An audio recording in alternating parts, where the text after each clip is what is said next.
Hello. Nick, give me one.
are you not? Do Oh. that already. No, because it's still not. Oh. I'm so confused. Why is it? Oh, wait. No. Why is it? I thought I had it and then I didn't. I'm gonna unmute myself at least. Oh, I don't even have. Oh, that's why. I was like, why do I not have audio capture? I'm seeing all the blunders going on right now.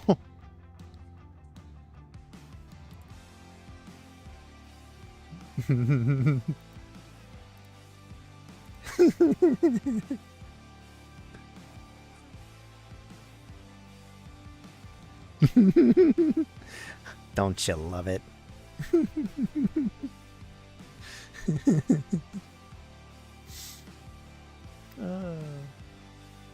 Everything always, when everything goes according to plan, it never goes according to plan. We all know this. It always happens that way. Heck, you have a better overlay than I do. Mine's still like 2000 and I don't know, like 6 versions of overlay at the moment.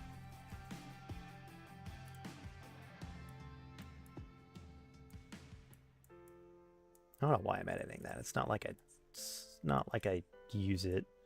But okay, I'm going to recommend that you open up a browser, any browser you so wish, and go to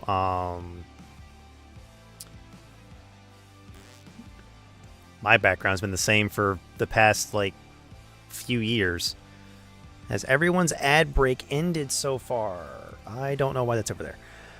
Okay, my ad break has ended. Everybody is here. Let me double check to make sure that everybody can hear everyone. No. Okay. Everyone should now be able to hear Ellie on Discord. So let us go ahead and swap over to the main event, as everyone gets to see my entire setup of how I set up my audio. Okay. So, we're going to go ahead and go to that page real quick. I did send you a link for the for it. I would recommend that you log into your account. There's no password for it. Oh, I was like, I don't. Which is why I told you don't share that with anyone, because no one has a password. Fair enough. Oh, I just realized that you technically have a character sheet. Give me one moment. Release. I'm just gonna. I'm technically reusing someone else's thing real quick. So let me. So many. That. Alrighty, let me go I'm ahead and not actually click anything. Let me give you a character real quick, because I completely forgot. Character sheet. Alrighty, because I completely forgot. I forgot to do this earlier on. So we're going to go ahead and give you ownership permissions on that. Alrighty. I'm going to step away for a second because I forgot about something. Oh, no! So I'll be right back. Sorry. Well, I guess I can go ahead and give the audience a little rundown of how the differences between Pathfinder 1st Edition and Dungeons & Dragons 5th Edition while you go do that. So, if you are wondering if you have any... let me actually pull up your chat as well, because they may have questions in that chat as well. So... Alrighty, everyone. Just in case, if you do have questions about what the differences are between these two systems, you may ask me. I am very knowledgeable in this front. I'll go ahead and go over the major differences between the two. Stats do not cap out at 20. All stats do not cap out at 20. Your starting stat can be as high as 20 from the start, and the lowest your stat can go is 7. Technically, if we were to roll stats, your stat could go as low as a 1. That is possible, because of other things. There are some minor differences. The main thing is that Pathfinder 1st Edition has a lot more classes to choose from, rather than just the default 12 or 13 classes that exist, plus archetypes or subclasses. You have access to, well, if we'll go ahead and you want to go ahead and hop over to my little screen, we have a lot of classes to choose from, each one functioning and having their own specific role in the game. Many of these classes can function the same different roles. You, of course, have your basic barbarian, bard, cleric, druid, fighter, wizard, sorcerer, monk, paladin, and ranger, and rogue. There are many more classes. Some of these classes have been updated, which is the unchained versions of those classes. Some classes have been changed from their original class to be a little bit more streamlined. Some of these classes are probably archetypes in other classes, or at least their names are. And if you see the Gunslinger, the reason why the Gunslinger fighter archetype exists is because Critical Role made a Gunslinger archetype for the fighter. And Pathfinder 1st Edition, it exists as its own class. So that is how everything goes. We have a lot of options. Things get very crazy, but we are going to go over to the basic of the core rulebook, and we are going to just take a look at how to create a character, which is the basic. Pretty much, you want to kind of get this is a good way to make a character, but I find it being you don't really want to determine your ability scores until maybe you've picked your race or your class that you wish to play first, because your ability scores will determine what class you're going to really play, and some classes have stats that are more important than others, as all classes are, such as the wizard requires a high intelligence, the cleric requires a high wisdom, the druid have high wisdom, and so on and so forth. Are we back? Okay. I am back. Alrighty. Sorry, I forgot Boyfriend wanted to talk about something, and I was like, oh shit. No, you're good.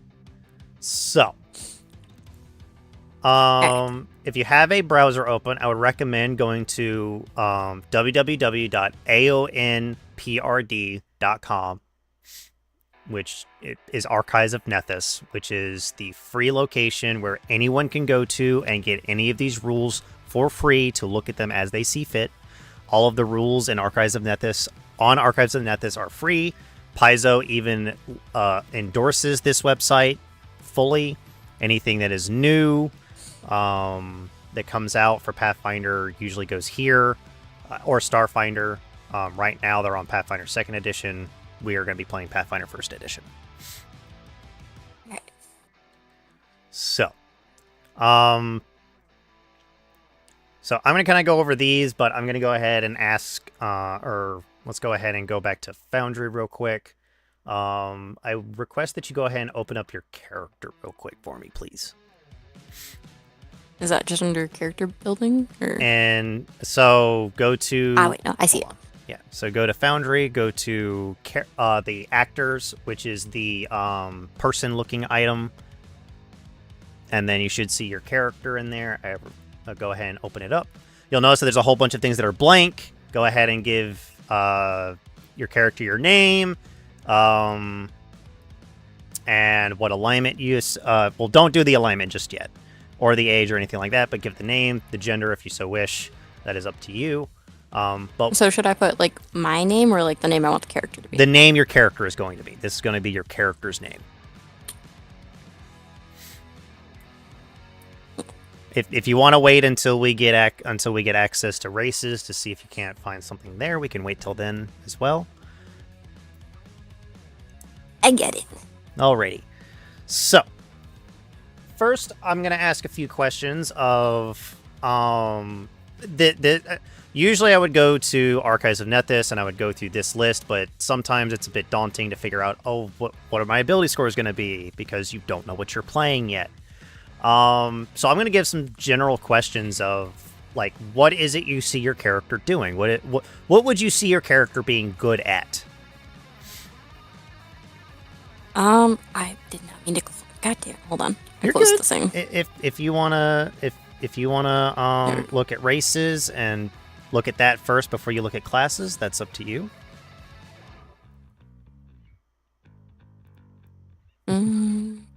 If you want a little hint, you can just right click and click open and new tab. I can be a cat. Yeah, there's a cat folk. I want to be a cat. If anyone's wondering, the cat folk, the tabaxi in D&D 5th edition is equivalent to the cat folk, so you can be a cat folk if you so wish. Be a cat, because I was just gonna try to just recreate a goblin character I had, Goblin also But exists in the cat. game. You could play a goblin if you so wish. They're just a little bit further down in the other races section. The core races are, of course, your standard race of let's see here. Let me go to races. The core races are, of course, your standard dwarf, elf, gnome, half-elf, halfling, half-orc, and human. There is no dragonborn in the game. Drow do exist in the game. They are in the other races section. There are a few other races that don't exist. Asimar and Tieflings also exist in the game. They're in the other races section, as usual. But because of how these classes work, some races function okay as some classes, and some function very poorly as some classes.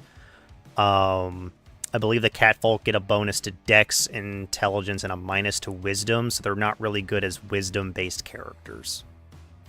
I think. That's fair. So they're not really good.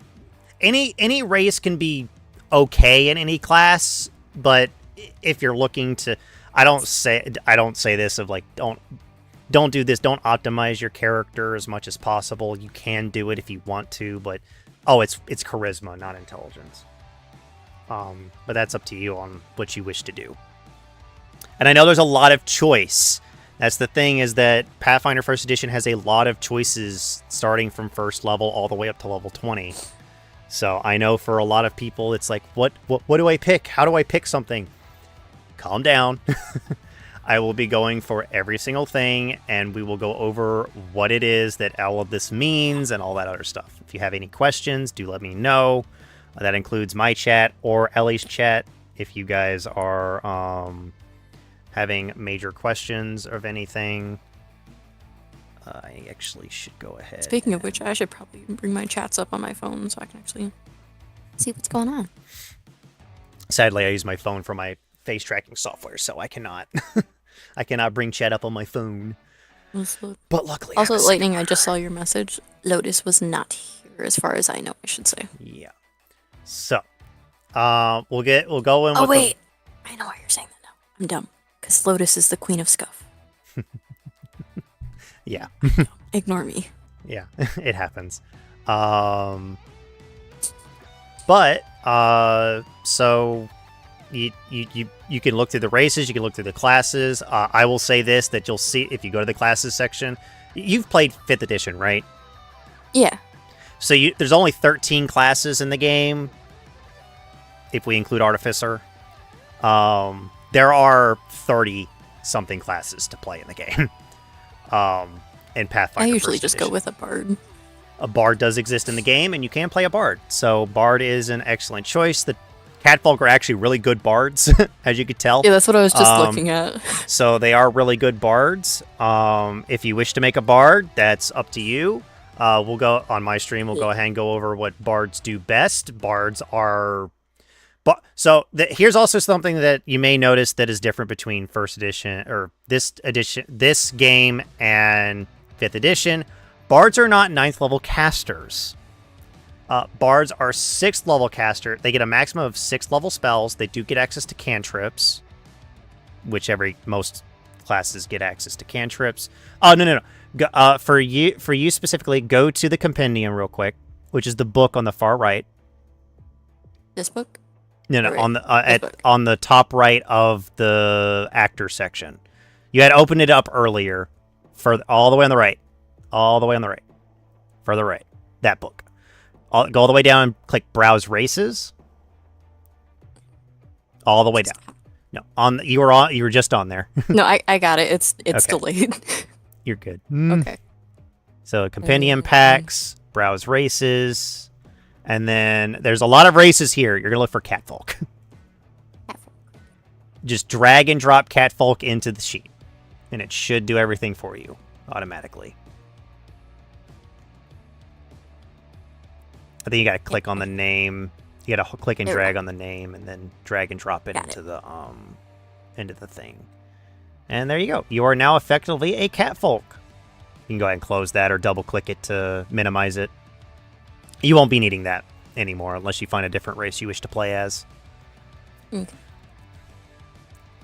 So if you go ahead and click the edit button on the little edit item, and you'll notice that it gives you.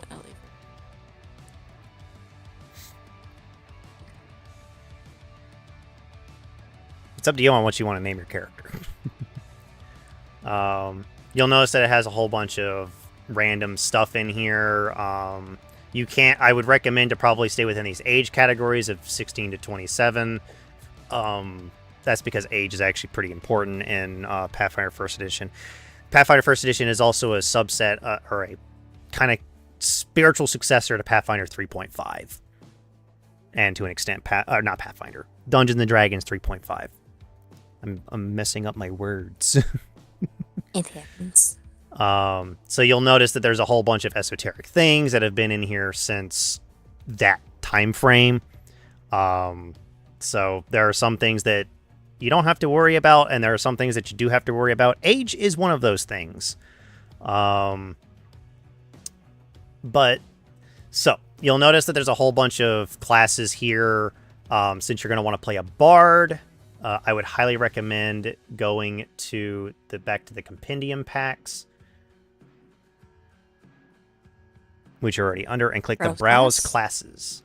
Now, before you start screaming and being like, "Oh my God, there's a ton of classes in here," don't panic. Alchemist. Don't. The issue is that Pathfinder it has a lot of choice, and a lot of them are you can change up a class how you see fit into changing them. So I would highly recommend going to the search filter and putting in Bard, and then picking the first option that's in Bard. I was about to say, because there's so many different bards. There are a lot of bards. A lot of these can maybe tailor how you want to play the character. I do not recommend doing this as your first time playing the game, just because of other things. So go ahead and drag and drop Bard, click Normal. Okay, I was like, I don't know what I did. Yeah, you're good. Just click Normal.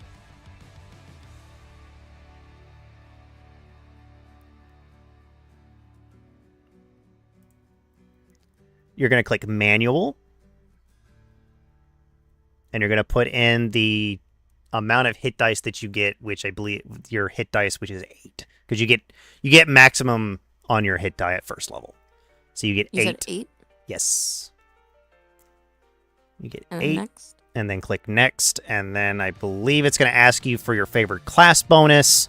I'm going to go ahead and say this is I'm going to recommend doing either an extra hit point or an extra skill rank. Not the alt, because one, I don't know what the Catfolk's alternate is. And it's up to you if you want to actually take it or not. But I would recommend hit point. Yep. Recommend hit point or skill. I recommend hit point or skill. That's up to you. So once you've picked your option, click Next. Lots of choice, I know. Probably doesn't help that usually when I make a character, I'm just like, hey, boyfriend, do the thing. Yeah, and then click Submit. Submit. So once you've done that, your character will now populate as you are now a first level bard. Do note that everything is still technically as if you had 10 in all of your stats. Do not worry, we will be fixing that. Okay. I actually think bard is considered an intuitive class. No, they're actually considered a self-taught class, so your age is fine. So next we're going to go ahead and go to the attributes section on the character sheet. Attributes. The top tab right next to summary. We're going to go from left to right. We'll get to spells when we get to spells. So you're going to click Point by Calculator. That's a lot of me. Yeah. So this is where you're going to need to kind of think about how your character is going to be played. Do you see your character as a character that what do you see your character doing, first of all? I know you usually play a bard, but this is where, like... I usually just, them, like... Well, like, do you see heal them as, and try to convince people. Okay, so I'm going to go ahead and recommend that you're probably going to want a decently high charisma. 16 is probably the lowest you want to go for charisma. I know you can technically bump it all the way up to 18 if you really wanted to, which would give you a 20, but there's really no point in doing that. You are limited to the standard, the high fantasy number, which is 8. You have 20 points you can spend.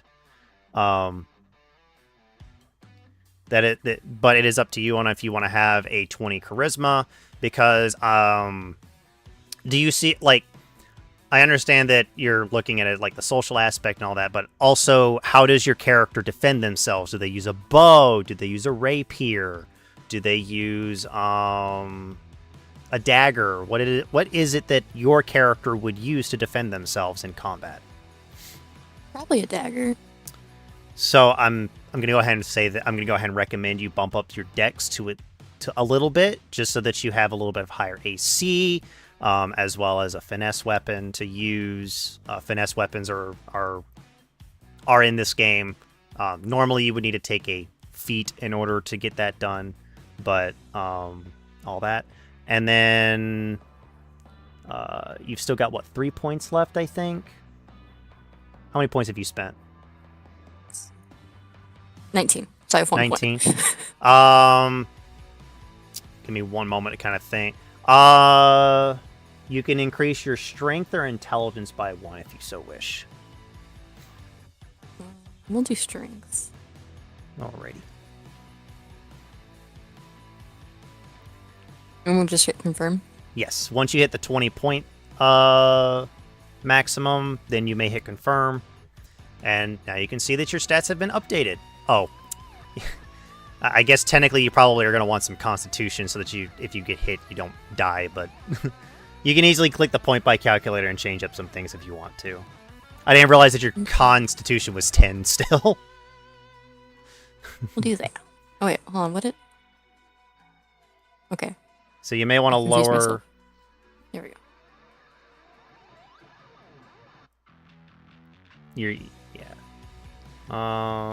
If you're at 20 after that, then you should be good. Okay. A 12 con is not too bad. You could easily use something like a bow or something like that if you so wish. So next we're going to go ahead. We're going to actually skip inventory real quick. And we're going to go over to features. Go ahead and fix this real quick. Okay. Features. So... the only reason we're skipping inventory real quick is because I want to know what feat, there's one important choice that you've got to make at this level. And we're level 1, so you have to pick a feat. And there are a lot of feats that you can pick from. So you'll notice that you have an ability known as Bardic Performance, which functions like Bardic Inspiration, except instead of giving out a die, you may perform one of some of these specific abilities that you have, such as Inspire Courage, which gives a +1 competence bonus on all attack and damage rolls as you use it. There's Fascinate, which allows you to cause a creature to roll a will save or be fascinated by you. I believe it's considered a mind-affecting effect. And an enchantment compulsion effect. There is Countersong, which allows you to, I believe, Countersong is one of those that's kind of weird because I think it's on all sound-based or verbal-based actions. Language-dependent actions. Sonic or language-dependent magical effects, which can be fine. And then you have Distraction, which literally allows you to distract people as you see fit. But that is what you can do with all of that. But we have to pick up a feat. Now, what is a feat? A feat can be anything from like a minor bonus to something, or it can be a prerequisite for a feat that you're going to plan on taking down later down the line. For your character specifically, if you see yourself as this person who wishes to get the maximum amount out of their performance, you can also go to Browse Features and look through these. Do note that that's going to give you every single feature that exists in the game. So you may not want to click that button. Because it can be quite daunting to go through. do I that. saw the number as it Yeah. loaded in. Jesus Christ. So if you're going to load that up, click the compendium button and click the 2 feats options so that it limits how many there are, which is then it's still 3,567 options, which is a lot. Wait. A what?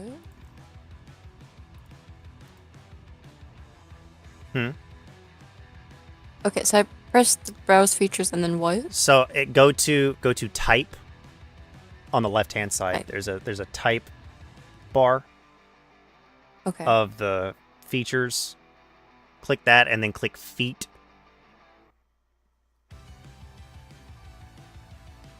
The feat checkbox. Yep. Which will limit all of the searches to about 3,620. Still a lot to look through, but it makes it a little bit easier to kind of go through this. Many of these feats you don't actually qualify for because you either, one, don't have the ability to do it, or you sadly just don't have the right requirements for it. Since your character kind of sees themselves as more of using their dagger as the last-ditch effort, but you kind of are wanting to play like a more supportive role, right? Yeah. I would highly recommend grabbing something known as Lingering Performance. Now, you may be wondering, well, what does Lingering Performance allow you to do? It pretty much triples your bardic performance.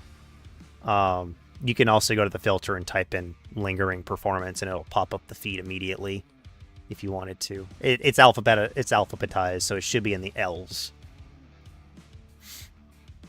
There's a lot of feats that you can pick from. And then I just drag and drop again. Yes. So if you read the feat, the bardic prerequisites, the bardic performance class feature, which you have. The bonuses and penalties from your bardic performance continue for 2 rounds after you cease performing. Any other requirement, such as range or specified conditions, must still be met for the effect to continue. If you begin a new bardic performance during this time, the effects of the previous performance immediately cease. So this effectively means you can start a bardic performance, and then the round after can drop the bardic performance so that you can practically triple the amount of time that you have for your bardic performance. Things like Inspire Courage, Fascinate, Counter Song, and Distraction are all good things to kind of use this with. Mainly Inspire Courage, because I think Counter Song is meant to be used when an effect is already going on kind of situation. So, but you'll also notice that you have a bonus known as Bardic Knowledge, which pretty much allows you to roll all knowledge checks untrained, and you get a bonus equal to half your bard level equal to all knowledge checks. That's cool. Bards are knowledgeable. They are storytellers. They are traveling minstrels, traveling anything really. People think that bards are traveling performers. It's like, not really. Yes, they have something known as bardic performance, but they're more like gatherers of knowledge and lore and such. Which I know many people like always confuse bards with, they're just performers. It's like, yes, they can perform, but that doesn't mean anything. So after we've done that, I'm going to go ahead and say, let's go ahead and go to skills to see what your character would be effectively good at. There are a lot of skills to choose from. Did I forget to set up? I think I did. I think I did that so that we didn't have any major issues. Let me just double check some things real quick just to make sure that... Yep, nope, okay. So, I am going to give some recommendations. So, I'm going to go ahead and say, look at what since we're technically going to be making you a level 2 character and not necessarily a level 1 character, you can actually skip out on a few things. Do you see your character as somebody who, do they lie about things? Do they diplomatize their way through situations? I could see her only lying if it's like absolutely necessary. Okay. So, let me go ahead and go to Bard real quick. So at level 2, you get some. So that in Pathfinder First Edition, you kind of need to look ahead to see what you're going to get, to see where some skill points would be effective to be placed in. So for you get something known as versatile performance at 2nd level. So you can pick one of the perform skills to, well, replace two skills that you normally would be using them for. So you see yourself as somebody who probably bluffs only if necessary. You could be someone, if you're a oratory specialist, you could swap out your oratory for diplomacy and sense motive checks. If you're a dancer, you could do acrobatics and fly. Maybe your character plays keyboard instruments, and then you could replace your keyboard instruments for diplomacy and intimidate. I don't know about you, but I think somebody who plays an organ is pretty intimidating. I mean, have you heard what an organ sounds like in a horror movie? I love organs. That is like one of my favorite instruments to play. Which would count as a keyboard. So creepy. Which would count as a keyboard instrument. There are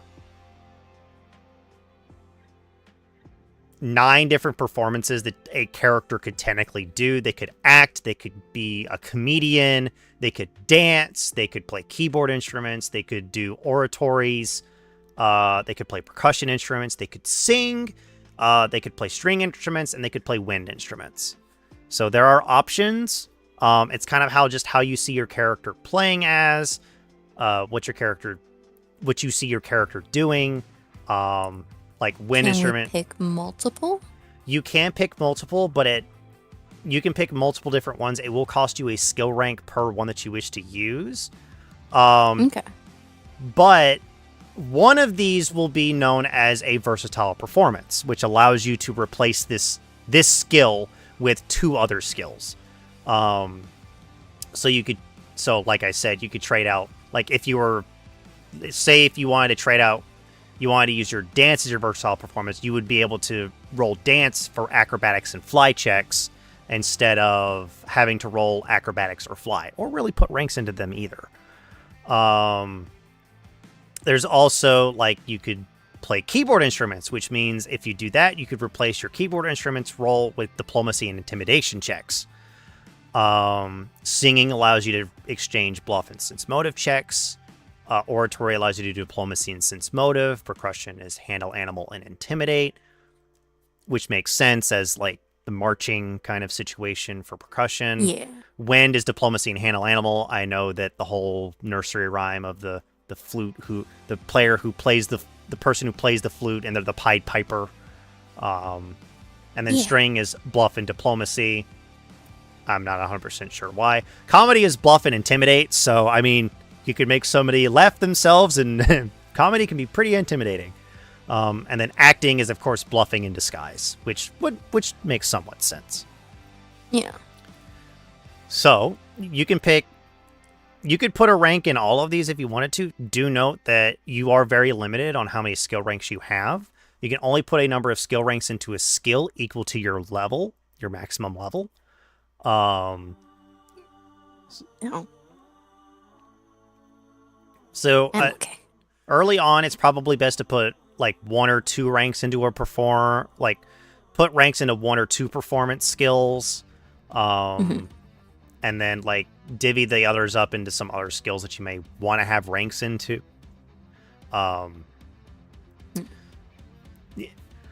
You're going to want to have at least 1 rank in all knowledges at some point, just to get that get a sweet bonus to it. It's up to you on how you really want to build this character. Do you see your character being someone who's knowledgeable about most things? Then you probably want to put some ranks inside of your knowledges. Perception, of course, is the most rolled skill in the game, so I can always recommend putting a rank into perception. You could also put ranks into a profession if you so wish, or a craft. If you see your character being stealthy or particularly roguish, you could put ranks into stealth or sleight of hand. There are a lot of choices. There are a lot more skills in the game rather than in just Dungeons & Dragons 5th edition, where there's only like 12 skills at most. There's a lot of skills. If you're wondering what each skill does, acrobatics is being very acrobatic. It also allows you to jump farther, such as tumbling, rolling, and some other things. Praise is appraising an item. Bluff is, of course, deception. How easy it is to bluff somebody. Climb is climbing. Kind of makes sense. Craft is how good are you at crafting something. A very specific craft, such as you could craft weapons, you could craft armor, you could craft baskets, you could craft belts, you could craft leather objects. Craft kind of tools would be the most appropriate thing for like craft in this game, as well as profession. Diplomacy is diplomacy. It's persuasion in Dungeons & Dragons 5th edition. It's equivalent.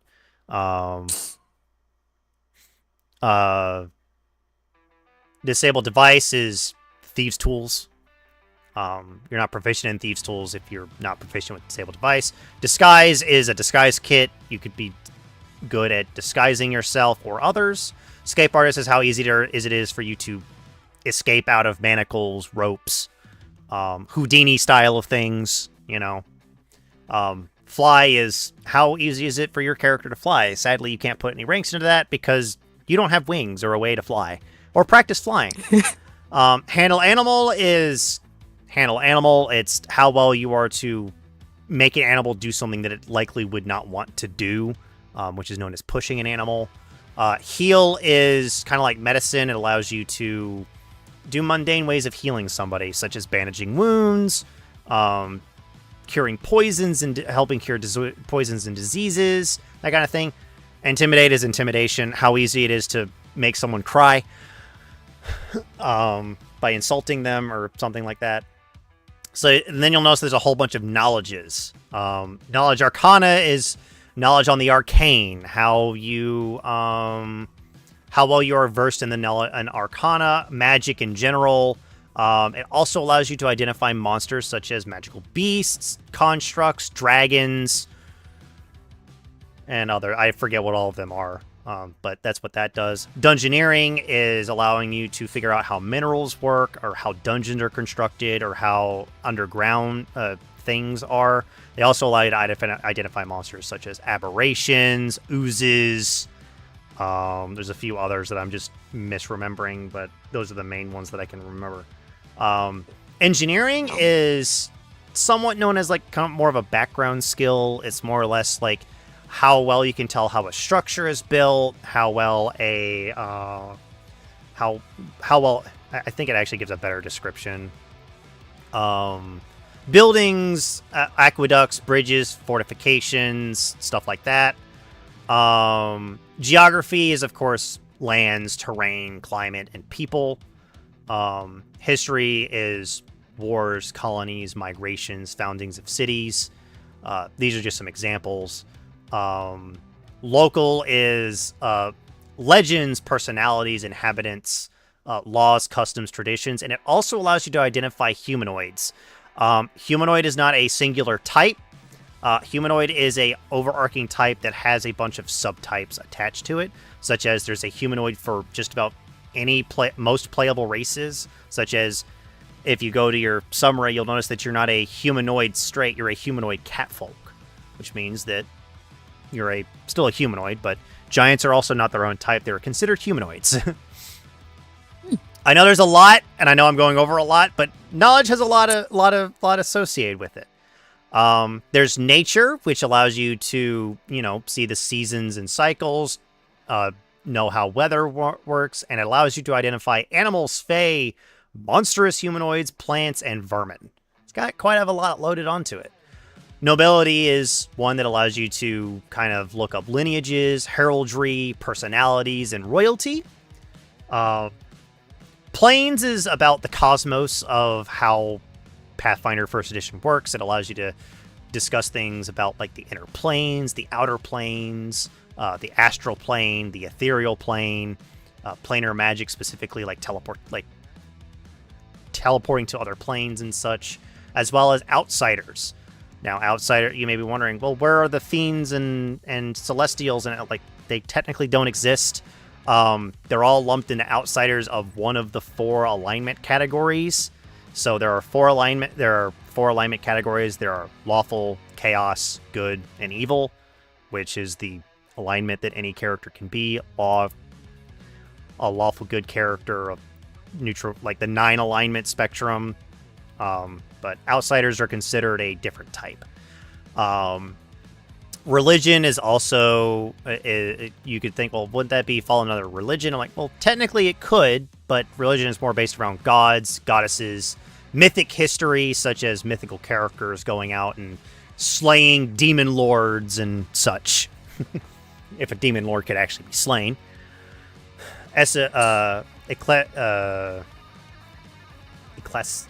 I don't know how to say this, but like traditions of religious beliefs, holy symbols, and most importantly, identifying undead creatures. There are many things that you can identify with this, but that's knowledges. Linguistics is... So that's all the knowledges. Linguistics is... Well, linguistics. It allows you... A rank in it allows you to learn a new language. It also allows you to identify languages, decipher scripts, create forgeries, decipher handwriting, that sort of stuff. And then we get to perception. It allows you to perceive the world pretty much. See hidden items, see hidden creatures, notice things that other peoples won't normally.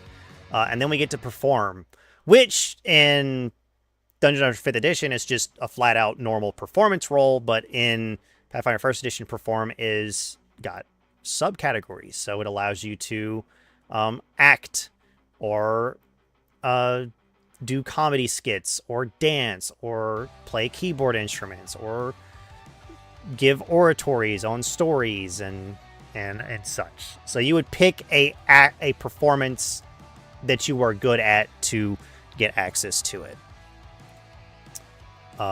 There's also profession, which is somewhat similar. Profession is kind of like your job. Like you could be an architect, a baker, a barista, a brewer, a butcher, a clerk, cook, courtesan, driver. I could keep going, but think of it as like, what is it? Perform and profession could be used on many different ways of like, this is your job kind of situation. Ride is... simple. How well is it for your character to guide or ride on a horse or ride in a cart without having to worry about anything? Since motive is like insight, it allows you to kind of get hunches about somebody, see if they're lying maybe, or something like that. Sleight of hand is how dexterous you are for like doing the creating magic tricks, like the trick where somebody like pulls a card out from behind their hand, it like nothing's there, and then the next thing you know, there's a card in their hand. Like mundane, what would be considered mundane magic in the real world. Yeah. As well as hiding items up your sleeve and such. My stepdad's actually a magician. Okay, so you knew what I was talking about when I said all that. Yeah. So, yeah. Spellcraft is how well it is of you to, identify spells on the fly. Such as also, as well as like identifying magic items and such, if you so wish. Stealth is pretty self-explanatory. It's how stealthy you are. Hiding and moving stealthily, that sort of stuff. Survival is pretty how easy it is for you to go to survive out in the wilderness. Also, as well as to track people. Swim is self-explanatory. How good are you at swimming? And then there's one that's known as use magic device. So not every character can use every kind of magic item or scroll that exists in the game. So use magic device allows you to fake being a caster or something like that to do stuff like that. Any questions so far? I know it's a lot, and I know a lot of people are like, what the fuck is he just talking about? But if you have any questions very specifically about some things, let me know. I can easily give recommendations if need be. I know it's complicated. I'm trying to do it as self-explanatory as I can.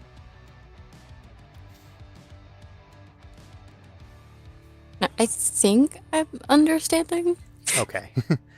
I can easily give recommendations out if you want them. So I would prefer it. Because I know I want her to, like, sing and possibly do one instrument. okay. And then also, like, healing stuff. So healing is really easy to do. You get access to Cure Light Wounds as a spell. That'll be a spell that you take. Do not worry about that.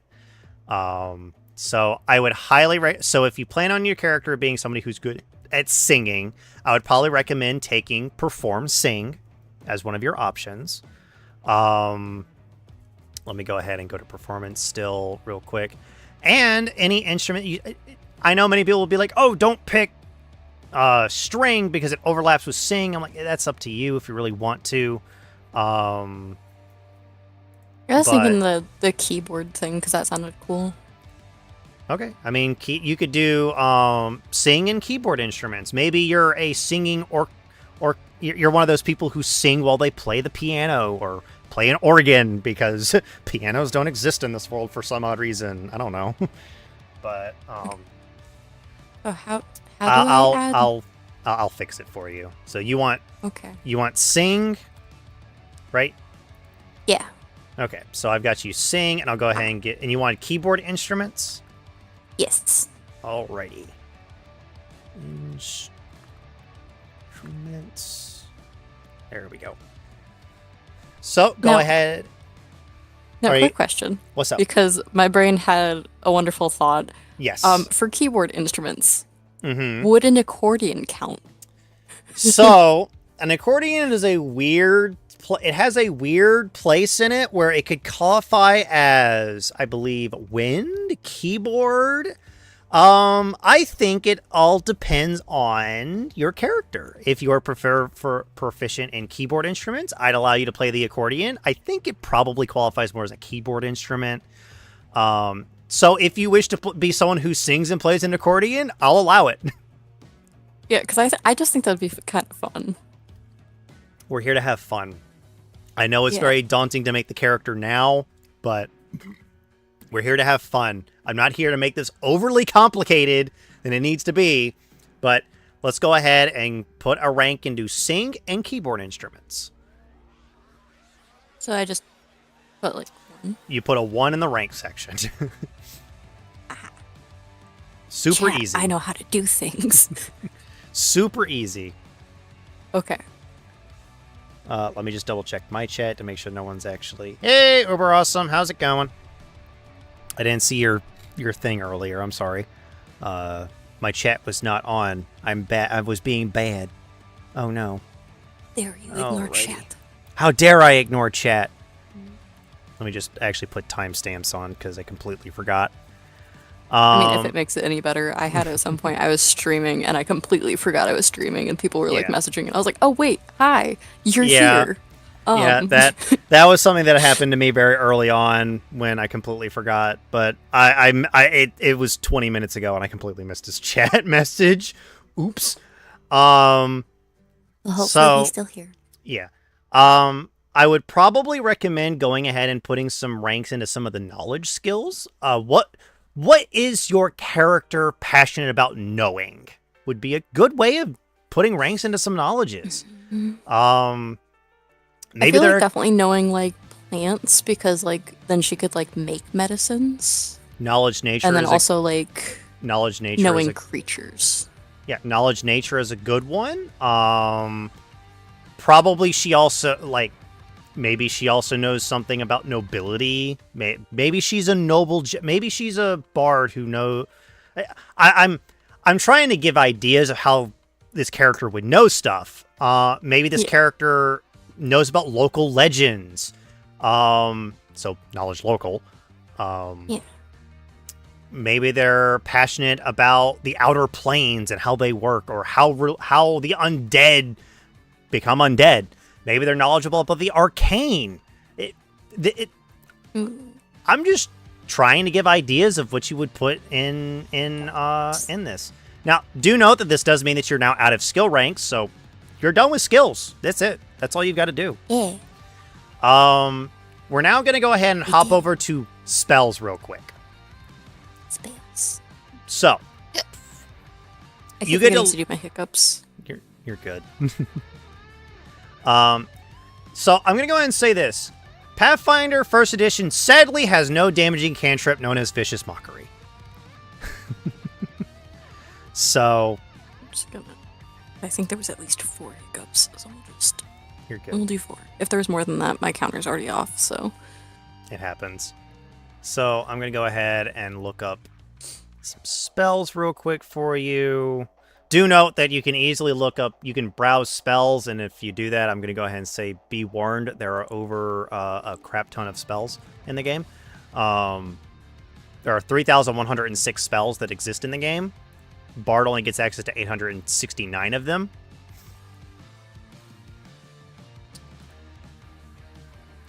So let me go ahead and...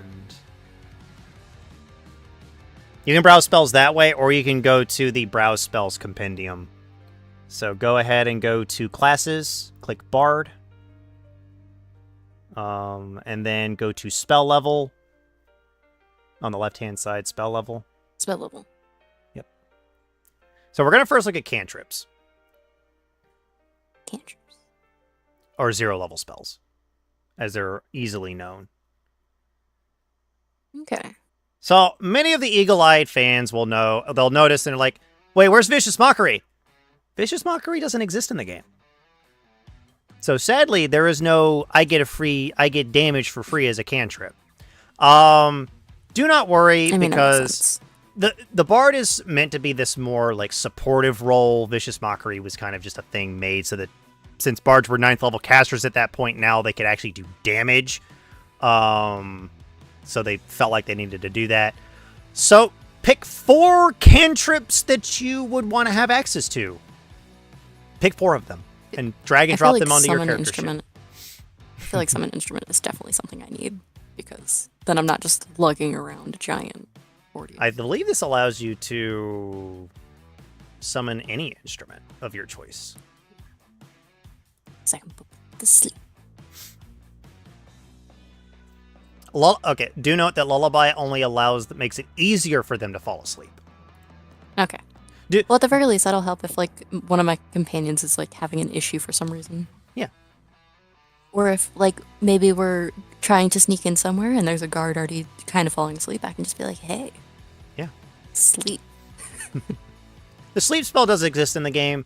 It is kind of underpowered, unlike in the original game. You still get 2 more spells, by the way, that you get to pick. Yeah, I was trying to figure it out. If you're wondering... Detect magic will be helpful. If you're wondering, light just allows you to cast light on something. Detect magic allows you to, of course, detect magic. What does read magic do? It allows you to read magic. I know so it automatically allows you to read magic such as scrolls, anything writing on the weapons or anything like that, without having to make a spellcraft check. To decipher what it is on the item, so to speak. So, like, I could tell if, like, an item is cursed. No. No. That requires a high enough spellcraft check to do, or the identify spell. I'll go with light, because I feel like that'll be helpful for people that can't see in dark spots. You also can't see in darkness. I believe you only have low light vision. So now instead of going from cantrips in real life, let's go ahead and go to from cantrips to 1st level spells, and you've got a lot of choice here. So I'm just going to go ahead and say, look through them, see which ones that you would want to that resonate with your character kind of situation. Do note that whatever you pick, I'm not going to judge you for picking them, because the campaign's going to be tailor-made to what you pick as spells. I believe sleep's in here somewhere. There's a lot of spells. You only get to know 2 of so them. Many. And you only get to know 2 of them. What does share language do? I believe it allows you to share a common language.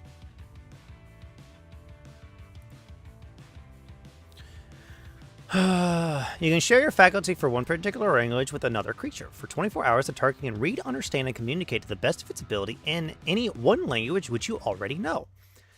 For every 5 levels of CPS, you can grant the use of another language you know to a maximum of 5 languages at 20th level.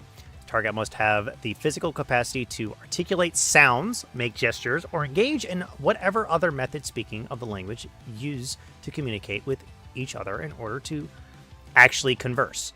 The target lacks the mental capacity to grasp an actual language, it still gains enough knowledge to respond to and carry out even extremely complex commands or suggestions coached in the language, whether written or spoken. However, since this spell does not endow the target with greater reasoning capacity, merely a temporary enhanced vocabulary, the person offering up instructions to non-sentient creatures must take care to remove any ambiguity or guesswork. Similarly, this spell does not affect the basic nature of the target or its disposition towards you or anyone else, so convincing it to actually carry out these instructions could require negotiation, threats, or outright bribery. So, that's of course up to you on if you think that spell would come in handy. Do note that usually your characters are adventurers, so sometimes it's one of those things. For you, I do know that one of your known spells is probably going to want to be Cure Light Wounds, which is near the top. Since you said you want to be someone who could heal party members, I would say Cure Light Wounds is...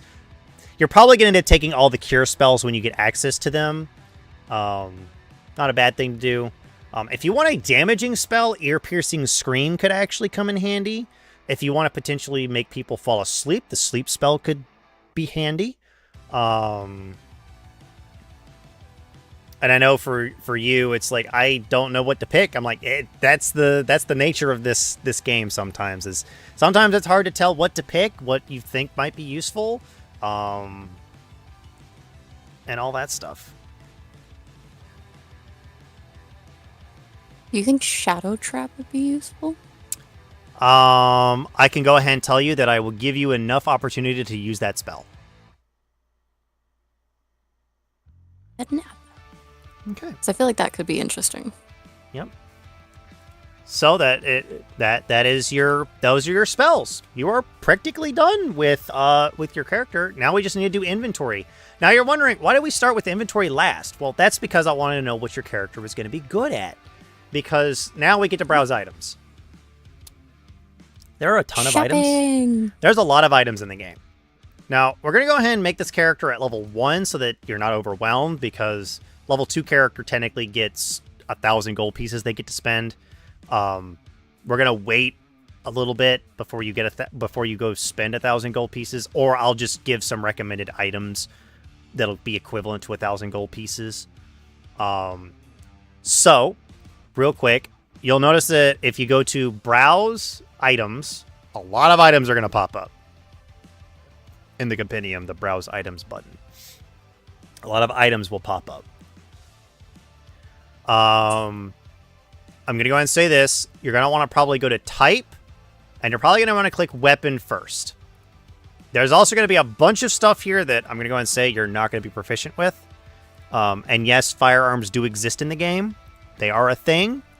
People can get access to firearms. So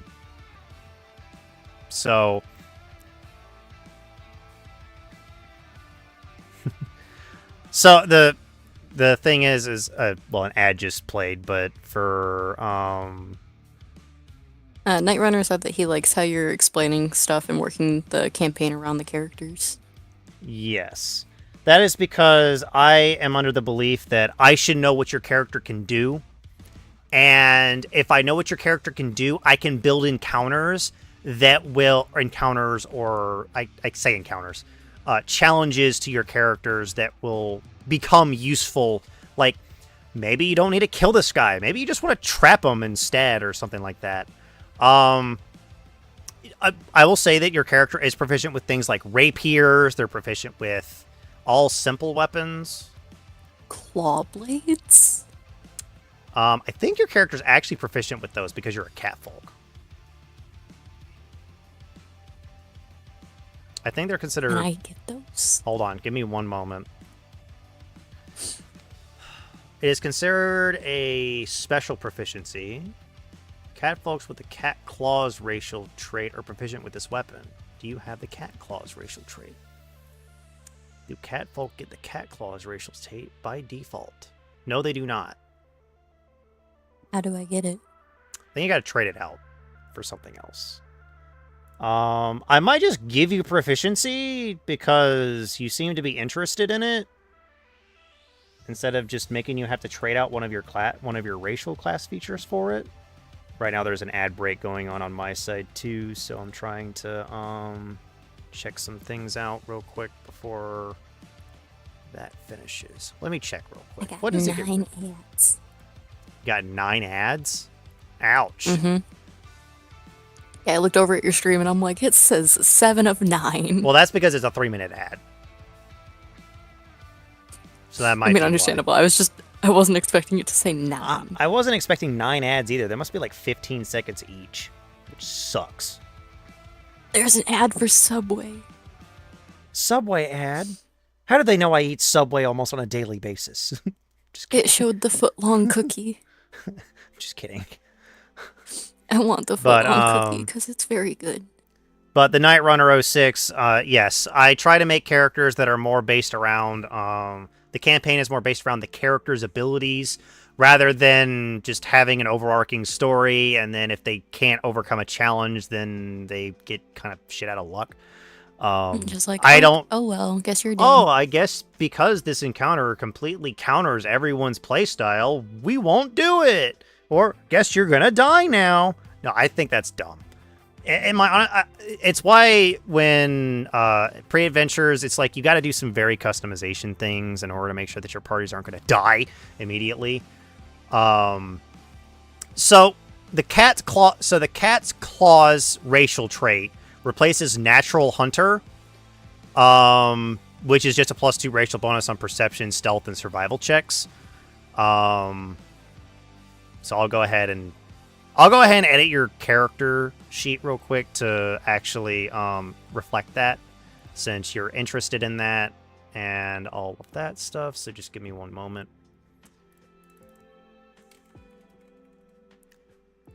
Usually I'd say stick with the default races and their default things, but you want something very special.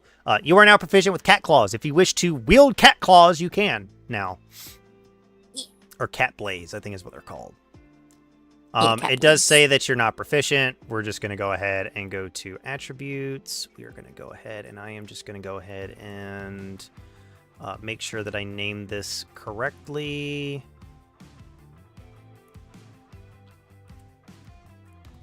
I think it's just claw blades. Update. Alrighty, you are now technically proficient with claw blades. How much was this item? Oh, it's technically exotic, but we're actually consider it we'll make it considered a simple weapon for all intents and purposes. That way I don't have to change it. It's just considered a simple weapon for you. Let me just double check some things. How much was this item? Oh, it's actually quite expensive. You can't afford it yet, sadly. Oh. But I'll allow you to hold on to it for now. So, because treat this as a special item. Family heirloom Or something like that. Or since you're going to technically be spending 1,000 gold pieces anyway, it's fine. Are these weapons always considered masterwork?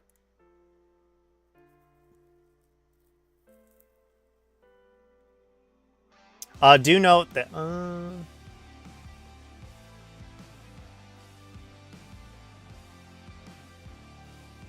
Okay, so this is considered a light slashing weapon. Your claw attacks now do a +1 enhancement bonus on attack rolls. Oh, that's actually kind of cool, I'm not going to lie.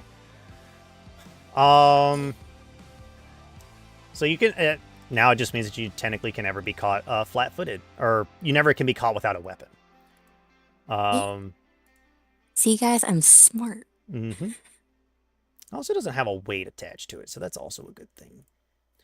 Do know that the claw blades is for one hand. I will say you're going to still need a hand free in order to, you know, you can't be wielding your cat claw and playing a keyboard. I don't know about you, but if you've ever like tried using those claws, hand claws, and trying to type on a keyboard, they're pretty much impossible. And such. Oh, hey, Uber Awesome. Skill. Sorry, I'm doing good. Hopefully you're doing well. Let's see here. So that's a claw blade. Since you have 1,000 gold pieces to spend, I'm not going to be too worried about it. So now that you have your weapon, now would be a good time to go to something like equipment and find out what armor you're going to want to wear. Doing all right. How about me? I'm doing pretty good. So you can wear any light armor that exists in the game.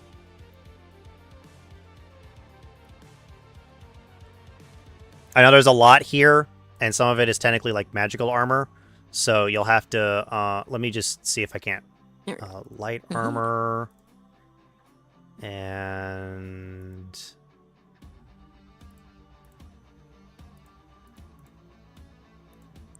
Guys are figuring stuff out. Yeah, there's a lot here. It kind of just think about what your character would kind of like wear. What do you see your character in? Do you see your character in leather? Do you see your character? Well, technically, a chain shirt would be your best. Sorry, new commander, or just character creation. So, I started a campaign that functions every 2 Sundays. Our next game, hopefully, Ellie, you'll be able to make it, is on the 26th. Yeah, 26th. From check my schedule because I might already have a schedule. Yeah. If not, don't worry. But the 26th from 4 to 8 is roughly when we do this. This campaign is not streamed because one, adult themes show up a lot, and I know not everybody is comfortable with that. But I look at this as I want to have the players have as much input as possible, and their choices should matter, no matter what.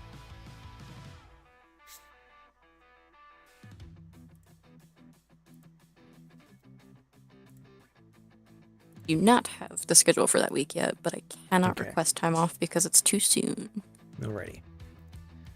Well, so it's crossed I don't get scheduled. It's every 2 weeks, and it's at 4. If you happen, I'm not somebody who is too upset if you can't make it.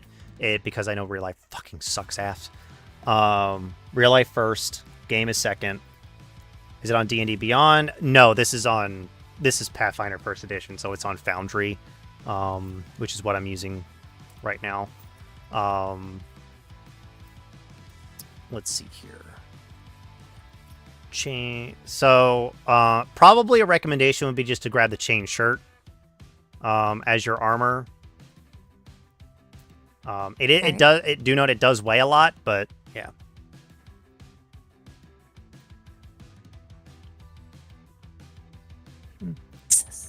Alrighty. So, I was like, where's the weight? And then I saw it. Yeah. Some of this stuff does weigh quite a bit, so we'll have to be a bit careful. I'm going to go ahead and give you a recommended item. Hold on. I gotta get rid of a whole bunch of groups real quick. So we're going to go ahead and get the Bard's Kit, which, don't freak out. You may be in a medium load. Don't freak out. That just, you don't have to worry about it nearly as much. Let me just double check some things in here. It does give you a common musical instrument. So, there is that. How much money have we spent so far? Not a whole lot. So, everything seems to be okay so far. Don't worry, I'll be dropping some magic items that'll be helpful and allow for more things and such. So don't worry, your weight's not going to be a big issue later down the line. Right now it will be because low level just sucks ass. Low level just sucks. But I went ahead and gave you a Bard's Kit, so that just gives you all like the basic necessities of your class and such.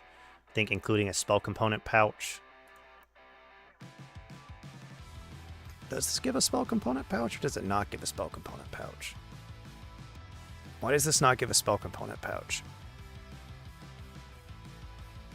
That's weird. I'm going to go ahead and recommend that you get yourself a spell component pouch, because you're going to need it. I don't know why the kit doesn't come with the spell component pouch. Okay, where do Even though it should. So go ahead and take away all of the equipment and all your filters, and then just type in spell component pouch in the top.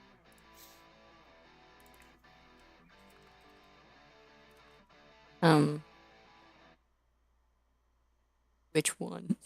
The filter spell component pouch, and grab the one of the two. I think it's the left one, or it doesn't matter which one you grab.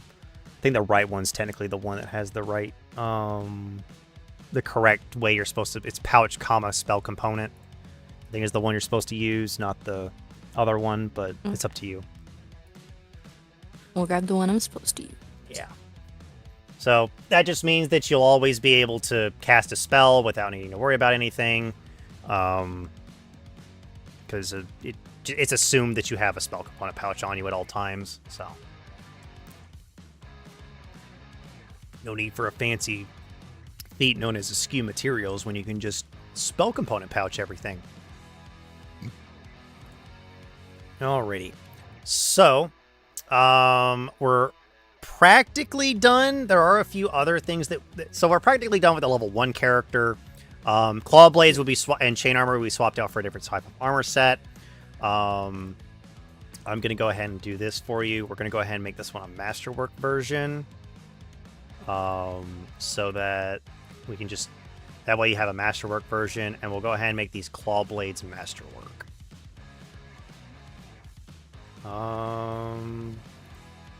Which does increase our price to 605, which does mean that we spent a lot of money on stuff, but they're now masterwork versions.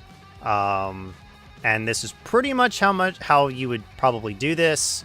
We'll actually also give you a masterwork instrument.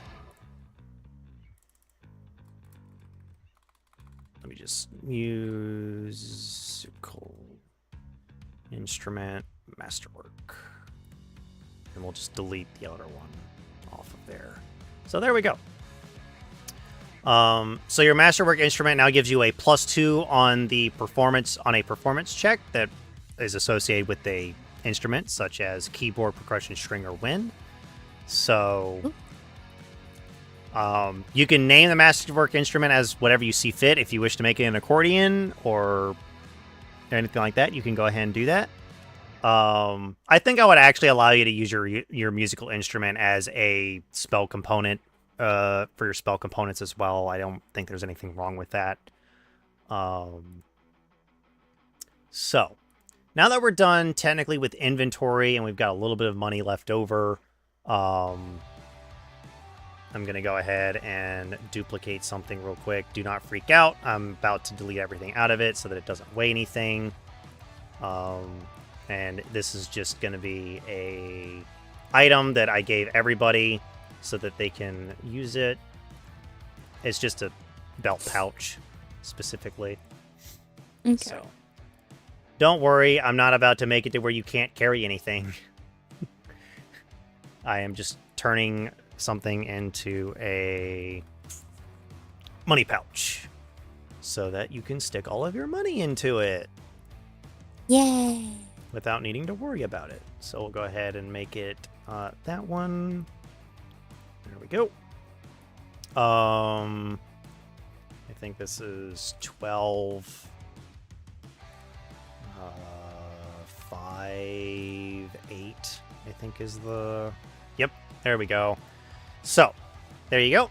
You now have your belt pouch, which has all of your money in it, and you can see that it weighs about 0.5 pounds. Money does have weight in the game. It's mainly to keep you from carrying like a ton of money out of a building or out of a dungeon. I believe right now the party have made friends with a pseudo dragon and are on their way to a dungeon. So maybe they'll meet you along the way. But we'll go ahead and level you. Just be foraging in the forest. Yeah. But right now, I'm going to go ahead and give you 2,000 experience because I think that is where everyone else is at the moment. I think everyone is exactly at 2,000. Yes. So you can either level up your character or take a level in another class. I would highly recommend just leveling up your character to level 2. So clicking the little level up button.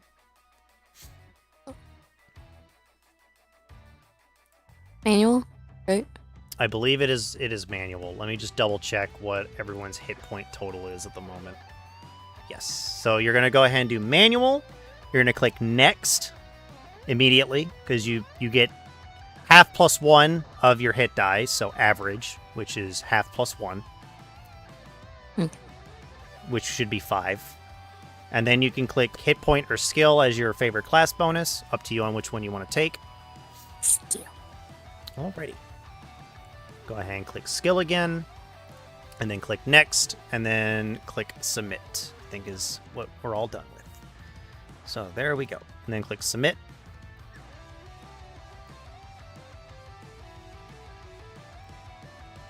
And now we are level 2. Yay! So, with level 2, you get known as well-versed, which means you get a +4 bonus on saving throws against bardic performances, sonic, and language-dependent effects. You also get what's known as versatile performance.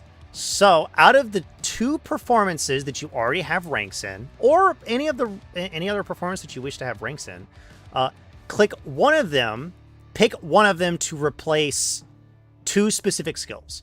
So do you want your sing to replace bluff and sense motive, or do you want your keyboard instruments to replace diplomacy and intimidation? Keyboard. So you will be good at, so you may now use, so I will go ahead and just mark this. I'll go ahead and make a change real quick, make a context note, may be used in place of diplomacy and intimidation checks. So I am going to go ahead and do skill, specific skill, perform keyboard instrument. There we go. So you now have a note on that. So under your skills, so this is where we can kind of do other things. I would highly recommend that you max out sing and keyboard instruments. So go ahead and put a 2 in those instead. So add 1 to your rank total in those. Okay. You might have to put actual number 2 in there. And then I would actually recommend putting a rank into all of the knowledges that you already don't have a rank in. That I don't have a rank in? Yes. So the reason for this is that bards get access to something known as bardic knowledge, which gives them half their level to knowledge checks. This will mean that we've maxed out all of our ranks and everything, but later down the line, you might be able to take some of those ranks and put them in other skills that you see fit. I think in our spells, yeah. So next so after that, we now go to spells. And in spells, we now get to learn another cantrip and another first level spell.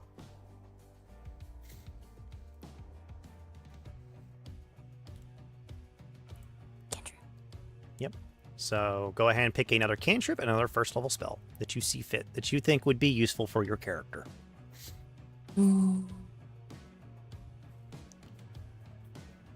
I will say this, that if you have light, it's probably not recommended to take dancing lights, but that's up to you. I think I'll do mending. Alrighty. And then now what? Oh, you get another first level spell. Okay. So pick a first level spell that you think would be useful to your character. Maybe now would be a good time to take the sleep spell.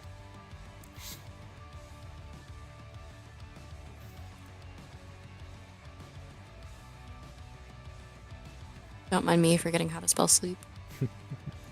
Alrighty. And that is pretty much how you build a character in Pathfinder First Edition. It not really that complicated when you know how to do it, but your first time looking, you're like, I have so much to pick from. What do I do? How do I pick this? What do I do? You know, it can be very daunting.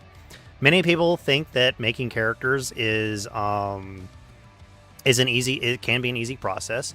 Now, the only other thing is that Bubblegum, hello. So I guess there's just some minor things that you need to pick, such as your alignment, your height and weight, which you can check what your race's default height and weight is based off of their gender. Yes, usually the gender is only male or female. Do note it doesn't really matter if they're male or female, but that is up to you. It is in the actual character. So go to the character sheet in Foundry first. It's not going to be in the... Sadly, it's not in that list of stuff on that web page. So go to Foundry. Click the edit button on Catfolk. Wait, what?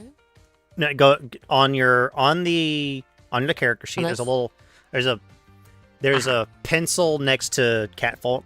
This is where you can find all that information. So your character is considered self-taught, which means you can start your age from as low as 16 and as high as 21. Up to you. You don't have to. I think you can actually make your character venerable if you so wish, but I highly recommend not doing that. And then depending on how you see fit, you can pick a height modifier, but you can pick a height between 4'7" and 5'11", and a weight between 95 and 165 pounds in increments of 5, if you so wish. It's all up to you. I'm not going to be too picky on height and weight standards here, but those are just guidelines. I think I'm just gonna go with the base because I want her kind of small. 4'7" is the smallest you can go, technically. I was gonna say this is 4.5. 4.5 is base. That is before you add the minimum height, which is 2. Ah. The height modifier is technically the minimum is 4'7". The base is just something you add a number to. And then you can make your character as light as 95 pounds if you so wished. This is one skinny catfolk. Well, hold on. There we go. Give her a little bit of meat on the bones. Not a lot, but a little. So, you may be wondering, well, what deity do I pick? Well, that depends on if your character even worships a deity. You technically could be atheist in a world with gods and magic. Yes, they do exist. But if you're looking for a deity to potentially worship, I would highly recommend going to Archives of Nethys and clicking the Deities button, which gives you a list of every single deity that you could possibly worship in the entire game. For bards, you can worship really any of these deities.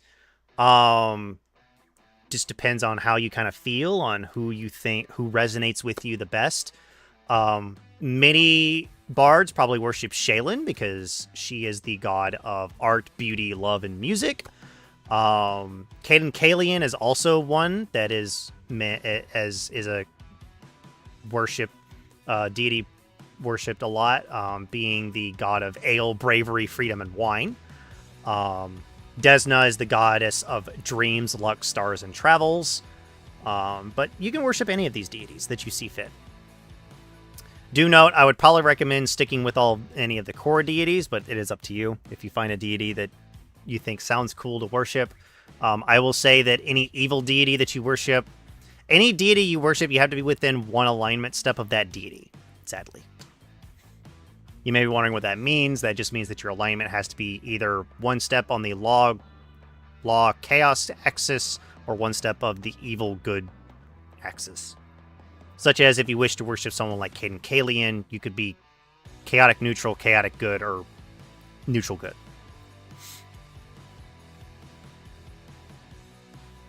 Okay. Yeah. Are you looking for all the deities for music? Well, I'm looking for healing first. Healing? There's a lot of goddesses. Yeah. Sarenrae is probably the one that many people would probably associate with healing. She is a neutral good deity. She is the deity for healing, honesty, redemption, and the sun. Also, Also a very common deity for many a bard to worship if they so wished. How do you spell that? It's S. It's at the very top. What's at the very top? S-E-R. S-E-R. S-E-R. Should be the only one. Oh, S-A-R, not E-R. A-R. Sarah Yeah, I and was like, Ray. I didn't... My bad. She's like the fourth one from the top if you have the default list. Yeah, okay, I see which one you're talking about. Yep.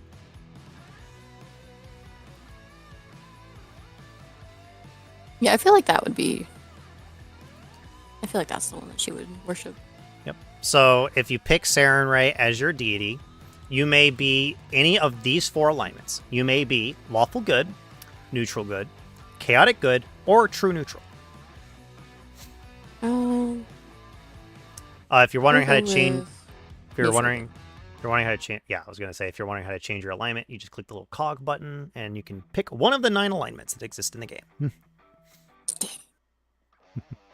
And that's pretty much it. The only thing that you would probably want to do is get a character art for your character. You may do any means necessary to get this character art. That means you could draw it yourself. You could find a random. You could commission it. You could find a random picture on the internet if you so wished.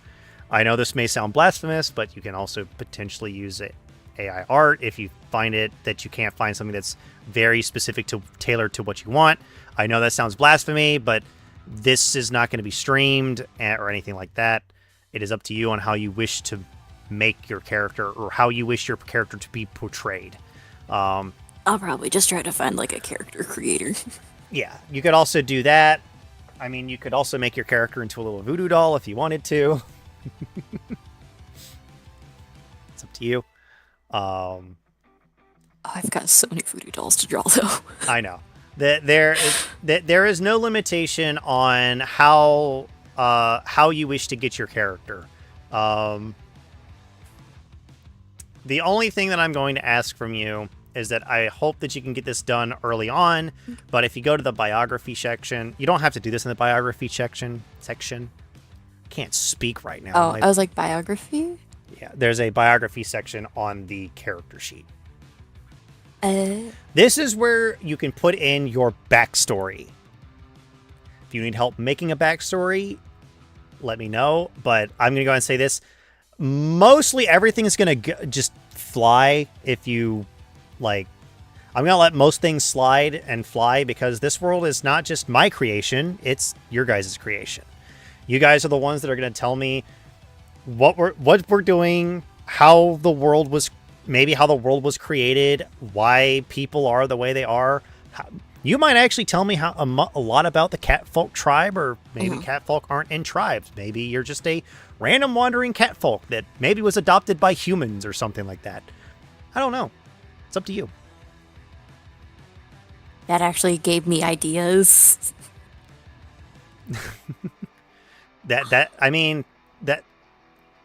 I'm here to give inspiration. I'm not here to tell you how to play your character, which is why I was giving recommendations. You could have said, no, I don't want to do that. I want to do this instead. I'm like, go right ahead. I'm not going to say yes or no. That is up to you. Like the skill recommendations, like, no, maybe I do want to rank in perception. I'm like, okay, go right ahead. I'm not gonna complain. If you want to build that character that way, you can. I'm not going to say anything about it.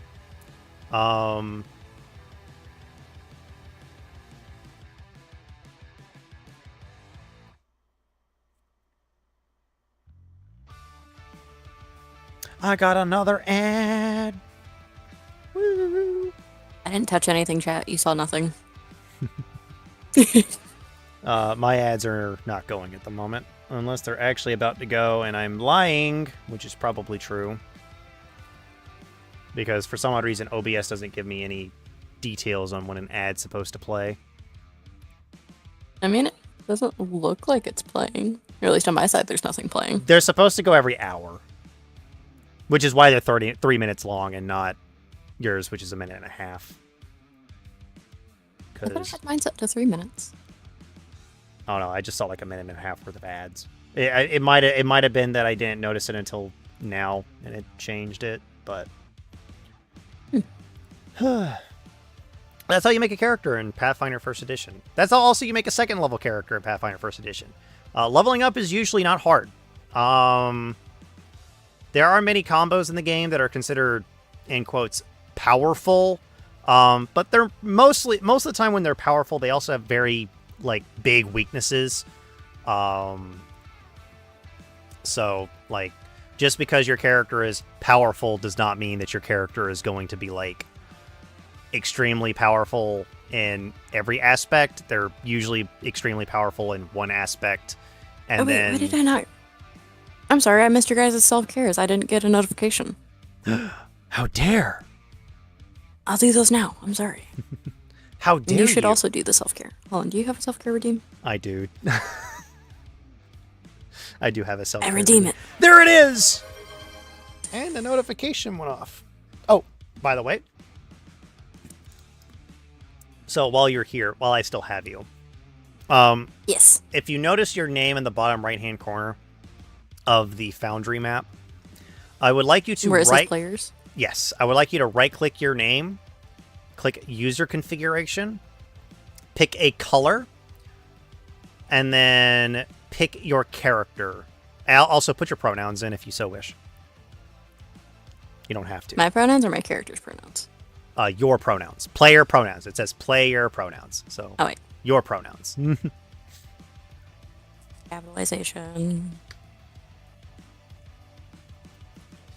I don't actually remember what other characters' colors are. I think I'm hot pink at the moment, which I can easily change. And then wait, what am I doing?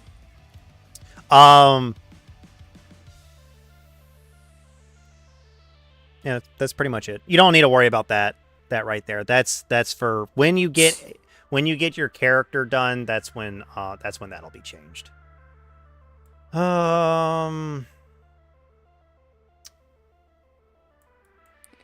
We'll go with the cyan now. Oops, I think I overwrited your stuff. Nope. Okay. Did I overwrite your stuff? Okay. Trying not to overwrite your stuff by accident. Alrighty. I'll have to wait until all the other players join so that I can make sure that my color is different from everyone. And that's pretty much how you make a character. You'll notice that it actually tells you what you've leveled up and all that other stuff. So there's that. Let me delete that real quick. So, in the chat log, I guess we can go over a little bit about how combat works in the game. Since the chat log. Yeah, it's the little chat bubbles on the thing. You can see a whole bunch of stuff that happens there. Give me one moment. I am gonna go ahead and delete some things real quick. Ugh. Stuff.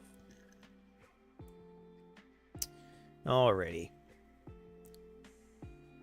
So I've got you on this map real quick. No, what am I to do? You're good. How do I? You're fine. So I've got a little bit. Okay. So I've got a couple of enemies here, and we'll go ahead and get you out here. So combat functions. We're gonna do kind of like a mock combat. It won't really matter on how we do this, but You guys ready to see me mess up? oh no, it'll be fine. These enemies won't be doing much to you. So I'm gonna go ahead and add everybody to the combat log. So you'll notice that there's a button that has 2 swords crossed.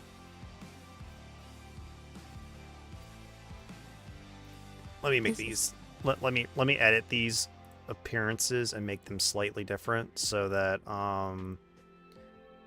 we don't get confused on which one's you and which ones are these guys. So give me one moment. I was about to say I can change the picture real fast to like my model. No, I got it. Don't worry. I got it. I got it. Why does it do that? Do what? If I hover over the picture, it pops up with a little thing that's just like face going like That's because it's meant to be a monster. So if I would like you to go ahead and click the button or look at the button that has the 2 swords crossed. Click that for me, and then I would like you to click the D20, which will roll your initiative. And I just hit roll. just click on the D20 but this isn't on the combat tracker. You can also right click it to pop it out. And then click roll. I, Click the D and then click roll that on the pop up. There we go. 3. That rolled initiative for you. So I'm going to go ahead and roll all the NPCs. And they get to go before you because one of them got to roll a natural 20. Not fun. These enemies, we'll just say that these enemies haven't noticed you, so we'll actually go ahead and skip their... So we'll begin combat. We'll go ahead and skip their turns. What is it that you wish to do on your turn? It is your turn. What do you wish to do? I guess try to, like, sneak closer. Okay, so if you wish to sneak closer, this is just pretty much a blank background. Usually you want to be able to sneak upon them without cover or concealment, but we'll say that there's enough cover or concealment for you to sneak past them. So when you're going to do that, let me unpause the game. I'm going to request that you are only able to move at half speed while stealthing. We're actually going to go ahead and remove one of these enemies so that you don't accidentally get completely and utterly destroyed, because 2 enemies are going to probably overwhelm a bard. Yay. So you can maybe move at half speed. Your speed is only 20 feet because you're carrying a medium load. So you can move at half speed and try to stealth with a stealth check. Okay. What do I do? So you can double click your token to open up your character sheet. Your token is the guy with the hood. Yeah, I clicked it. Yeah, if you double click it, it should pop up your character sheet. And then you're going to go to skills. You're going to scroll all the way down and you're going to click the stealth option. Stealth. You will notice that it is a +0. That's just because of things. You're going to click the little D20 that's on the on the thing. I know what I'm doing. You're good. So just normal. I mean, this allows you. Yeah, this allows you to read what what allows you to do for stealth. Dang, that was almost a 19. So we'll go ahead and roll the goblin's perception check.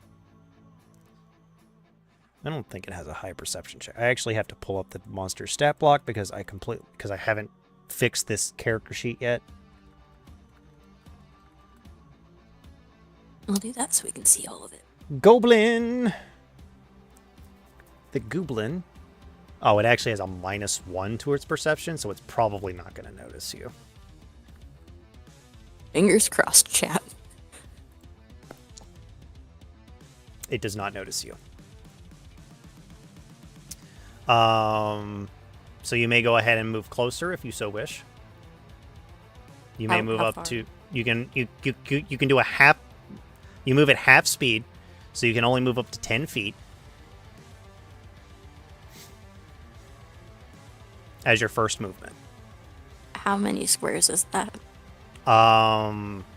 Technically,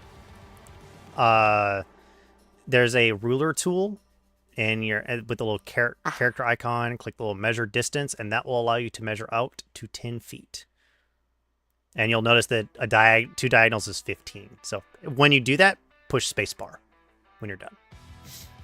So you've moved a little bit closer. Chat, I'm alerting. Yeah, you've moved a little bit closer. You are still 40 feet away from the enemy, which means you really can't do a whole lot. No, Give me one moment. I know. I can do Now that you've used your move action, you may now do a standard action or a swift action, depending on what you see fit.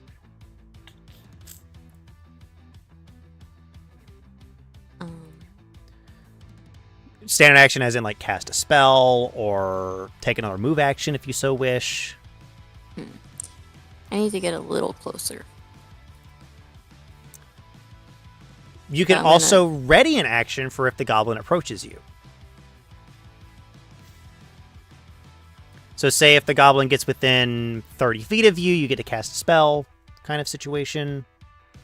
Okay. So then can I ready Shadow Trap? Yeah. if you want to go ahead and do that, you can go ahead and ready Shadow Trap. How do I do that? You tell me what you are readying. You are readying a spell, then you ready a spell. You do have a spell that you could cast on him right now if you so wished. You actually have 2 spells you could cast on him right now. If you hover... Sleep. So if you hover over this spell, you can actually tell what the description tells you and what the range is. If you hover over the spell.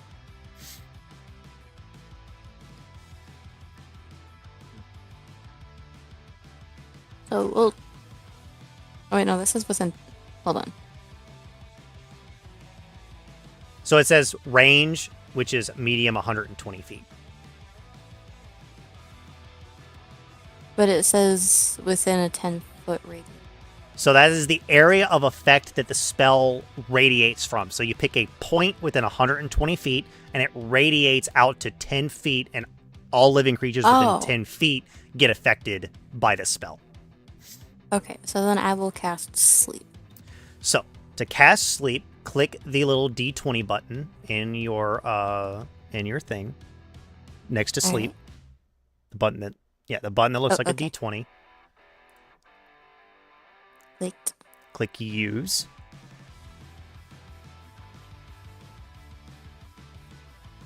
On the pop-up window that popped up. And then you will have a little measuring tool. No, you need to put it on a corner. So I would recommend one of the 4 corners around the goblin. Okay, so like that? One of the corners. Well, and it might be taking it a second to...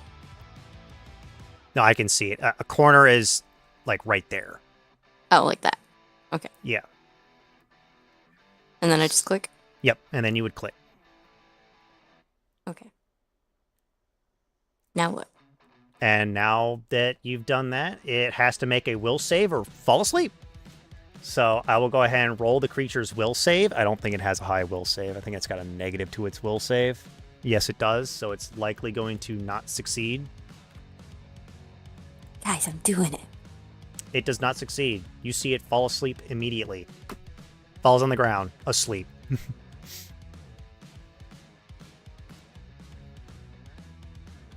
I think it rolled the wrong number. Because I think this creature has the wrong stat block. It has the wrong stat block. So it may have been like, but that thing rolled a higher number. I'm like, yeah, I didn't do the right thing it was supposed to. So I know it failed because I know it needed a 16 or higher to succeed. It did not roll a 16 or higher to succeed.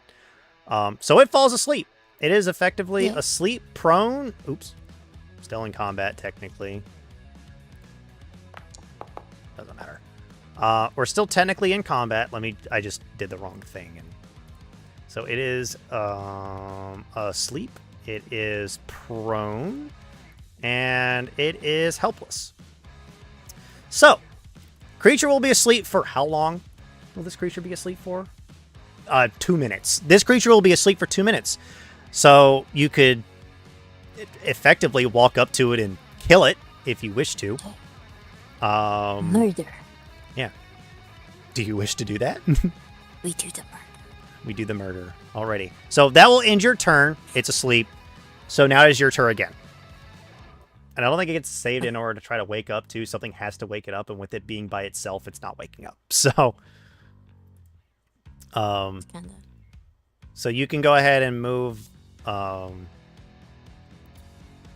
you can move 20 feet in a single move. You can actually take a double move, which is, so, in Pathfinder 1st Edition, so it's like the dash action, like you take your action to take up, but there's standard, move, and swift, which is equivalent to action, move, and bonus action, effectively. Okay. But you can move up to another 20 feet and get right next to the enemy if you so wished. That will end your turn. I usually request players to click the end turn button on the combat tracker. I know it's still new for you, so I'm not gonna force you to do it, but during game, I would like you to click the end turn button in the combat tracker. I didn't know that was a thing. You're good.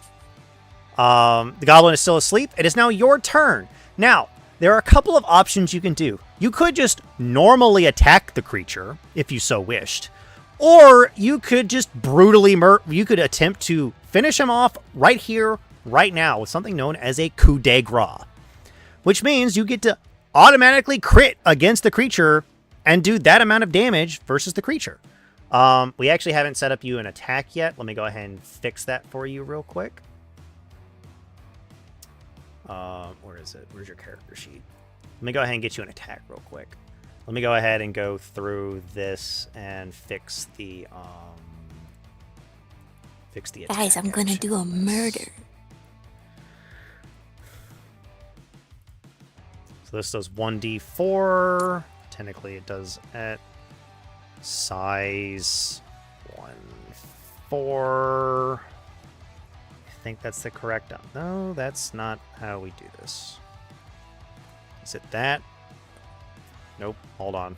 Give me one moment to figure out how this works, because I could completely forgotten. Inventory. We're learning, people. Details. Action. Oh. It's that. That's what it is. So this pretty much gives you an automatic over enhancement bonus already. So we're going to go ahead and just do that. So you may now,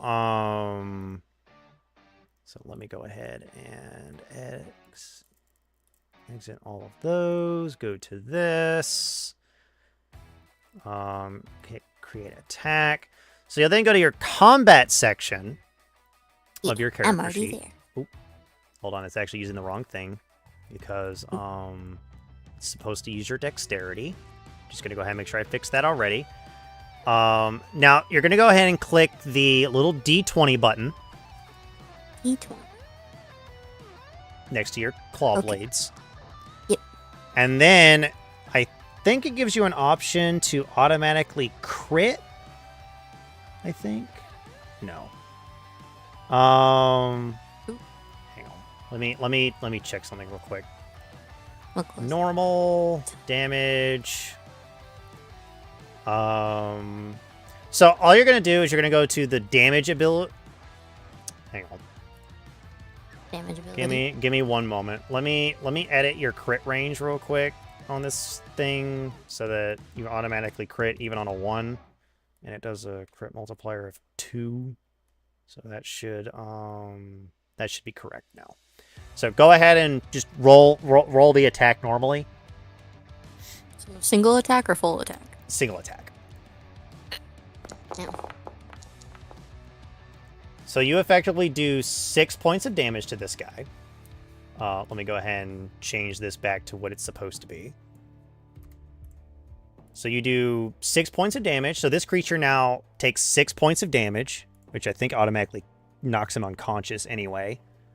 No, he's at 0 hit points. But he now needs to make a fortitude save equal to the DC of 10 plus the amount of damage that he just took.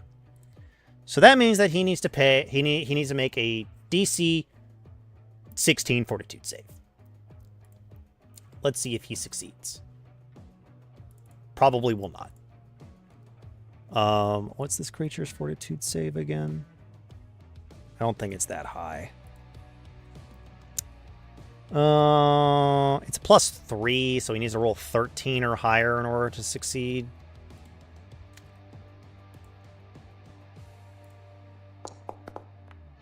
He rolled a natural 1. He immediately dies outright. I did it, chat. I did a murder. So he just dies. No specialty. He's just dead. No throughfare. You just slice his throat with your special claw blades. I'm just like, here, kitty, kitty, swish. And that ends combat. Yes. You guys can't see it, but I'm raising my arms like, woohoo. I normally would give out experience for combat, but this was just to like give you a bit of a taste of how combat works. But that's how combat works. Combat is kind of simple. It's not necessarily overly complicated. I'm going to go ahead and click the rest button for you so that you get all of your resources back. But yeah, he he rolled a natural. I'll go ahead and show you. He did roll a natural 1. So he rolled a natural 1, even with a +3. Natural 1 is an automatic. Murder. A natural 1 is an automatic failure on critical hits, or on saving throws, and on attack rolls. A natural 1 is always a fail or a miss. Natural 20 is always a success or a critical threat or a hit for attack rolls. And as you can see with the critical confirmation, you would have to roll again to critically confirm. Some weapons critically confirm on a 19 to 20 or an 18 to 20. So there is that. Crits can be ranged from a ×2 to a ×3 to all the way up to a ×5, depending on class features and such. So there is a lot to learn. There's a lot of nuance in the game. There's also very complicated rule sets, such as grappling is one of the most complicated things in the entire game. Understandably so. Well, it's like, you have to grapple the target. What can a creature do while they're grappled? They can do a lot of stuff. But anytime that you use a spell that has an area of effect, you normally, if it doesn't say radiates from you, you have to pick a corner to place that spell within range of the spell. I could have just clicked the buttons at the top. Hang on, give me one moment. Yes, you could if you wanted to. I didn't know I had that module installed, so that was my fault. No, I was like, what do these do? Because I was like messing around with like the ruler thing, and I accidentally like went over saving throws, and I was like, wait. Yeah. So I could have clicked these buttons. Yeah. I mean, it's there to allow you to easily access your character sheet or anything like that. So let's say you're traveling and let's say you accidentally step on you hit a tripwire, and then it's like, okay, I need you to roll me a reflex save, please. So would you please roll me a reflex save? Talia, I need you to roll me a reflex save. Snurl. Roll a 20. You roll a 21. The DC was only a 12, so you succeeded. You take no damage as a log comes swinging down and goes right past you. So those are just some things. This is why I always tell people, this is why in game you do need to be making sure that you're paying attention, because I could ask for a reflex save, I could ask for a will save, I could ask for a fortitude save, I could ask for what your AC is. Oh, speaking of AC, thank you for the self-care AC. Yes. And there are many other things. AC, you'll notice that if you go to your character sheet, and you'll notice that there's a lot of stuff on the summary page. I will go ahead and break down what all of this means right now. So we're going to go ahead and look at hit points. Okay, so you have your current amount of hit points, which is the current amount of hit points you have, and your maximum amount of hit points, which is pretty self-explanatory. You may notice that it's at the very top. So you have your character name, you have a whole bunch of other stuff, the character art, yada yada. You have your general attributes here. You can click on these to roll them. You'll notice that charisma is actually starred. That's because I believe Bard requires charisma to use many of their features. It might also be just noting your best score. So you can, like, if I ask for like a strength check, you would come here, click strength, and click a roll there. You'll notice that there's temp, which is just temporary HP. Some spells give temporary HP. Non-lethal is how much non-lethal damage you've taken. Non-lethal damage can happen based off of spells. Maybe you fell off of a 10-foot drop or something like that, and you've taken non-lethal damage. My ankle. Yeah. Non-lethal damage is still damage, but it doesn't take away from your current hit points. But if the amount of non-lethal damage you take equals to or is greater than your current HP, you fall unconscious. Understandably so. You'll notice that there is speed, and if you hover over it, there's a lot of different types of speeds in the game. We're only going to be looking at land speed. Most creatures have a 20-foot or a 30-foot land speed. Some creatures have a 20-foot land speed. There's climb, swim, burrow, and fly speeds. All of those are usually based off of if your creature has it, or if you change to a creature that has it. or you cast things like the fly spell on you that does exist in the game. You'll notice that there's AC. That is your armor class. This is 90% of what enemies are going to try to hit against to try to hit you. So there's that. So that means that, like, if the goblin actually got a turn and wanted to swing its sword at you, it probably would be affecting your AC, targeting your AC. There's something known as touch. This is just how easy it is to touch you. This is usually based off of some spell effects, like Shocking Grasp will target this rather than anything like that, or a spell like Scorching Ray will target this. This is just how easy it is to hit you. Does it your armor and shield don't matter about this. So even if, like, you have, like, you're in full plate armor and you're wielding a big heavy shield, your touch AC may only be like an 11, which means it's really easy to touch you. Flat-footed AC is how easy is it to catch you surprised, or flat-footed, meaning you just lose your dexterity bonus to your AC, or any dodge bonus you might have to your AC. There is something that combines the two of flat-footed and touch. It's known as a flat-footed touch AC, which for some characters is really low. The lowest it can go to for most characters is 10. There is a chance for it to go even lower than 10. Give me 1 second, I have a nosebleed. Nope. Not good. Nosebleed, bad.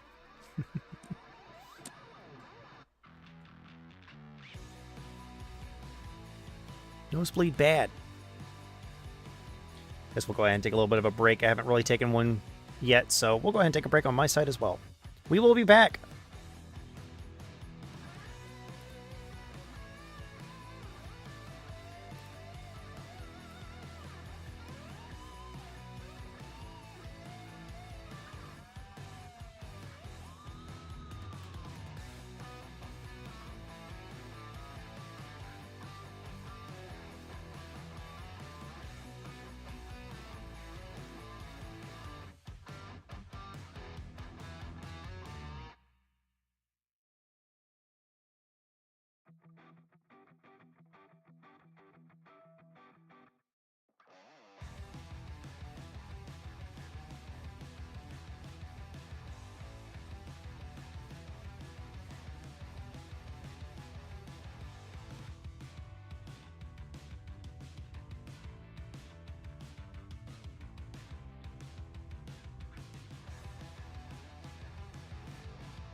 Yeah, I did unmute myself. Okay.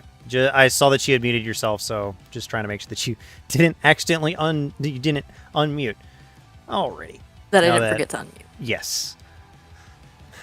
So then you'll notice that there's something known as CMD, known as the Combat Maneuver Defense. This is something as easy as how easy is it to trip you, to grab onto you, to move you kind of situation. To forcefully move somebody, usually you're going to try to overcome their combat maneuver defense. Flat-footed CMD is the same way, same thing of like CMD, but without your dex bonus. There's fortitude, reflex, and will. These are your saving throws. Fortitude is based off of your constitution. Reflex is based off of your dexterity, and will is based off of your wisdom. Kind of self-explanatory. For D&D 5th edition, these would be equivalent to your con save, your dex save, and your wisdom saving throws. So there is no strength save, there is no intelligence or charisma saving throw in the game. I see I just got a Sea of Thieves ad. Oh boy. Don't you love those? Honestly, and I want to play also Sea of Thieves just to fish. Just to fish. I like fishing. Plus, the fish are like really pretty. Yeah. But Oh god, I did not clean my glasses well. Oh no. I'll grab a I've cleaning done the rag same when we're thing. done. I've done the same thing. Spell resistance is technically we're in an ad break, and I've got 2 minutes left on my ad break real quick, so we'll wait for that to finish before we continue. Hopefully this everybody. time it gave me 7.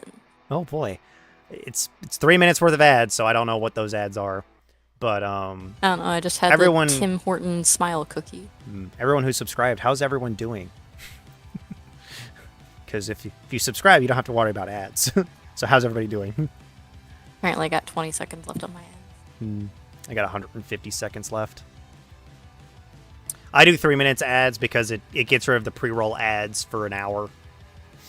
So that's why I do. I don't remember what I have it set as. You probably have it set up to be 1 minute 30 every 30 minutes. I think that's probably what you have it set up to, which is the same thing that I do, but mine's just. Hold on. I'm gonna switch it to just chatting because y'all don't need to see my information.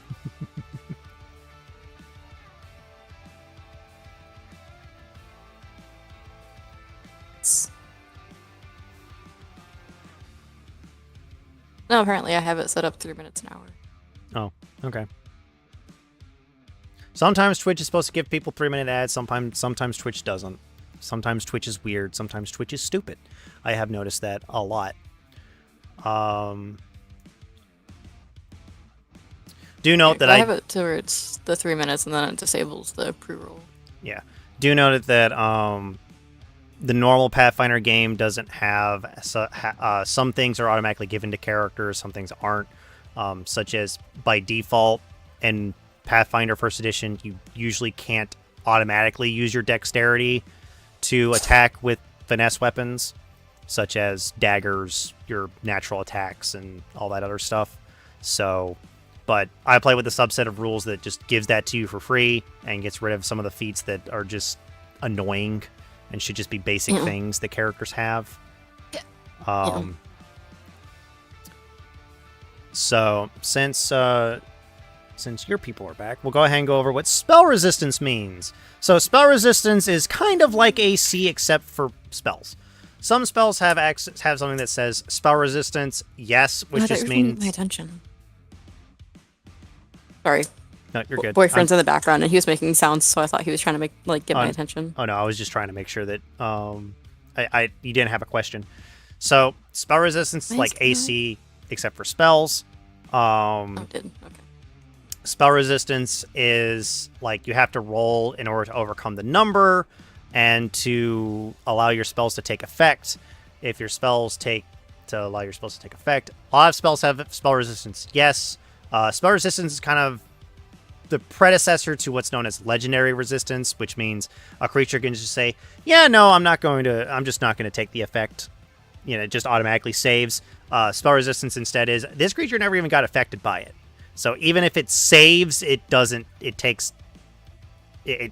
take no effect. Even if a save would normally allow it to take like half of an effect or something like that. Like you roll a fireball, you make a reflex save and you take half damage, but a fireball has spell resistance and it could just not affect the creature at all, meaning it takes 0 damage. BAB is known as base attack bonus. Everyone either starts with 1 or 0 at first level. All second level characters get a BAB of +1. This is how easy it is for you to use weapons of any sort, such as natural weapons, your rapiers, your bows, all that other stuff. Combat maneuver bonus is kind of the same way, and then initiative is just initiative. And then you have really fast because you keep saying it. Rapier is like the fencing kind of sword, right? It is a piercing sword. Similar. It is a sword that is meant for piercing opponents. That is what a rapier is. A rapier meant to harm somebody is a piercing weapon. I know that many people are like, yeah, that is a rapier. I'm just like, I'm going over like a weapon that many people would be considered like finessable from D&D 5th edition. Rapiers, long swords, great swords, bows, crossbows, any weapon. There is no proficiency. Your proficiency is, do you take a -4 to something or not? And that is what, and your class is proficient with simple weapons, long swords, rapiers, saps, short bows, short swords, and whips. So, you may whip somebody to death if you really wish to. but you have to build for whips very specifically. I'm probably going to end up changing that if you do choose to pick up a whip, because whips are very underpowered in Pathfinder First Edition rather than what you would expect. But yeah, that's pretty much it. What's on this sheet? Strength, of course. If you've played D&D 5th Edition, you already know what the ability scores kind of do. If you haven't played any other game that uses the 6 basic attributes like this, I can easily go over them. But that's pretty much it. That's everything on this sheet, and that's probably everything you're really going to need to know.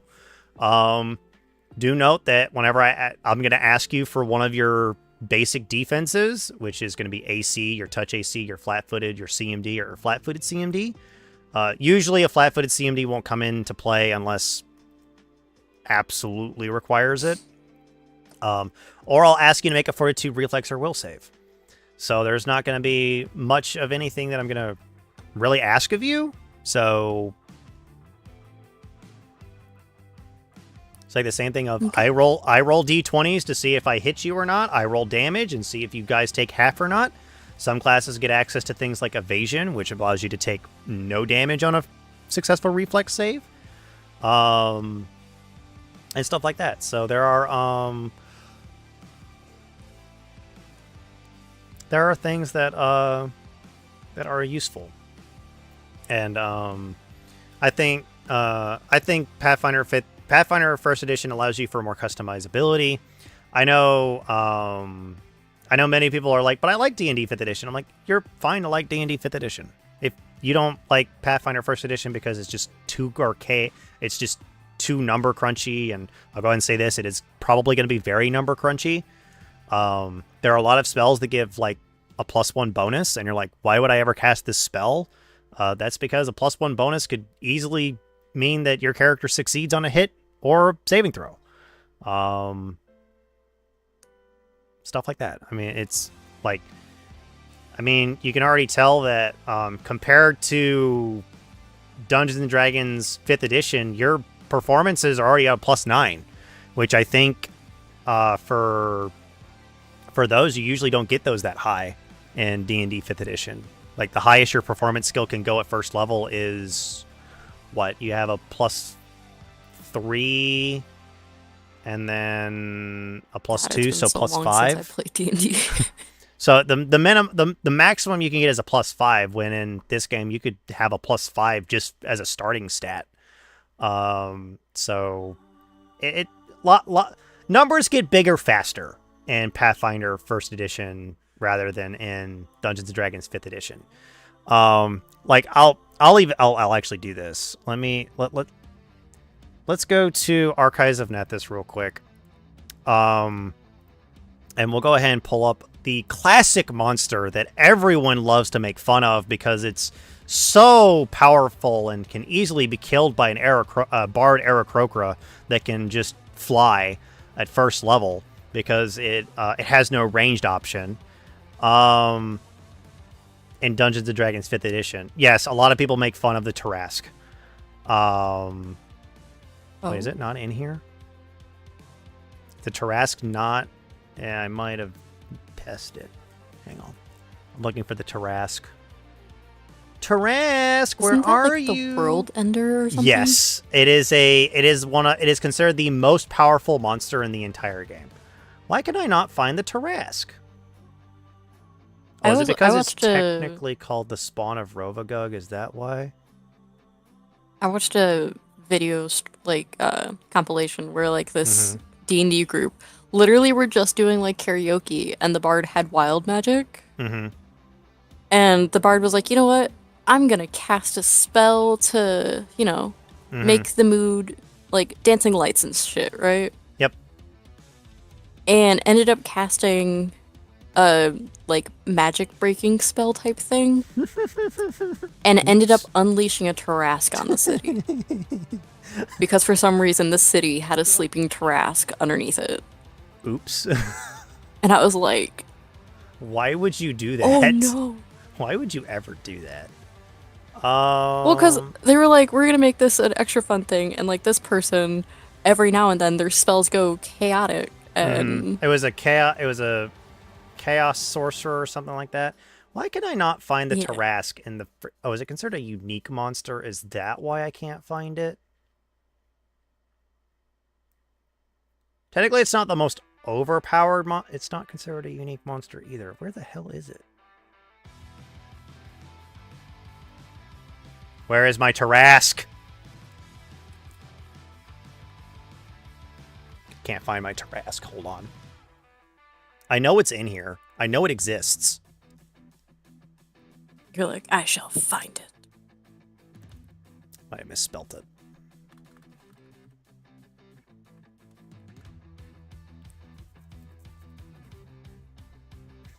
I might just need to type in spawn of Rovagug, and that might actually give it to me. Spawn of Rovagug. Because there's 5 monsters that are considered spawns of Rovagug. And all of them are technically world enders. Yay.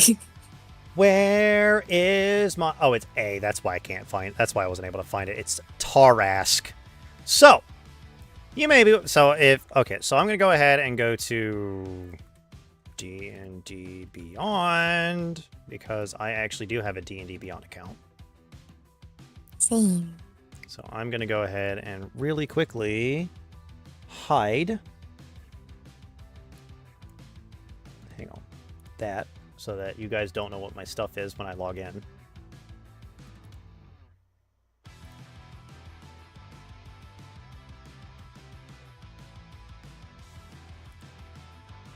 Alrighty. So, let me go ahead, go to sources. I need the monster manual. Go to Tarask. Alrighty. Now I have the Tarask up. So, we have the Tarask up. So, we'll go ahead and notice that the Tarask has an armor class of 25. It has 676 hit points. It's got a speed of 40 feet. It's got a strength of 30, a dex of 11, a con of 30, an intelligence of 3, a wisdom of 11, a charisma of 11. It's got some pretty decent saving throws. It's immune to fire, poison, bludgeoning, piercing, and slashing from non-magical attacks. Seems kind of... It's also got blind sight up to 120 feet, passive perception of 10. It's immune to charmed, frightened, paralyzed, and poisoned. It's a challenge rating of 30. Okay, so this is the Tarask. And of course, everyone makes fun of that. The Tarask doesn't have a ranged weapon. It can easily be killed by anything that has a fly speed. True. This Tarask can. And yes, you're likely going to hit that 25 AC at some point. But we'll go ahead and look at the CR25 version of the Tarask. So, one, you'll notice that the AC is 15 points higher. It's an AC of 40. It has 525 hit points, which is less. It's got about 600 less hit points. Well, about 650 hit points less. But you'll notice something that the other Tarask doesn't have. It has a regeneration of 40, which means that if you do not do a minimum of 40 damage, you do not get to you don't do damage to this creature. It also has DR 15 of Epic, which just means it, unless you have a weapon of epic quality, it just does not take damage. It reduces all damage taken by 15 points. It has a 41 strength, a 16 dex, a 34 con, a 3 int, 15 wisdom, and a 14 charisma. It's got a really high fort save, a really good reflex save, and a really low will save, but it's immune to things like a lot more things. It also has an SR. And this one happens to have a ranged attack that it can use to just spine somebody to death. I think its spines also have like 150 foot range to them. No, it's 120 foot range increment. So, yeah.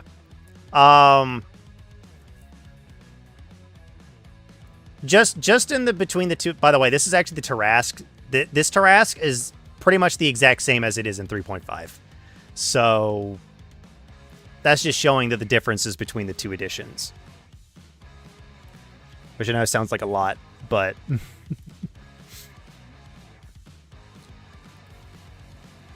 yeah. So much fun. Yeah.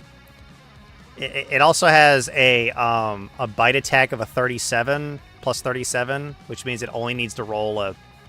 If it rolled a natural 2, it could hit an AC of 39 if it wanted to. Do note that this is a Tarask CR25 creature, which means that a capable level 20 party should be able to take care of this creature, but with severe difficulty. So that's why. It's also considered a chaotic, evil, colossal, magical beast, which I think this one, it's considered a gargantuan monstrosity titan, and it's unaligned. The only reason why the Tarask is considered chaotic evil in the other edition is because it's technically the spawn of Rovagug now. It's not a normal creature anymore. So it has an alignment now. It's also known as one of the heralds of Rovagug. So it's fun.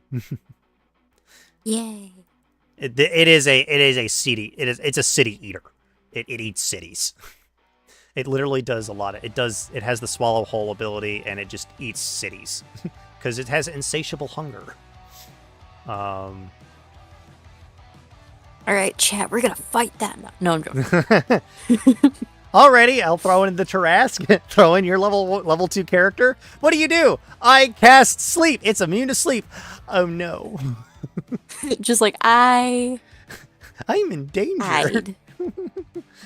Good luck hiding. It's got a plus 43 on perception checks. Jesus Christ. Yeah.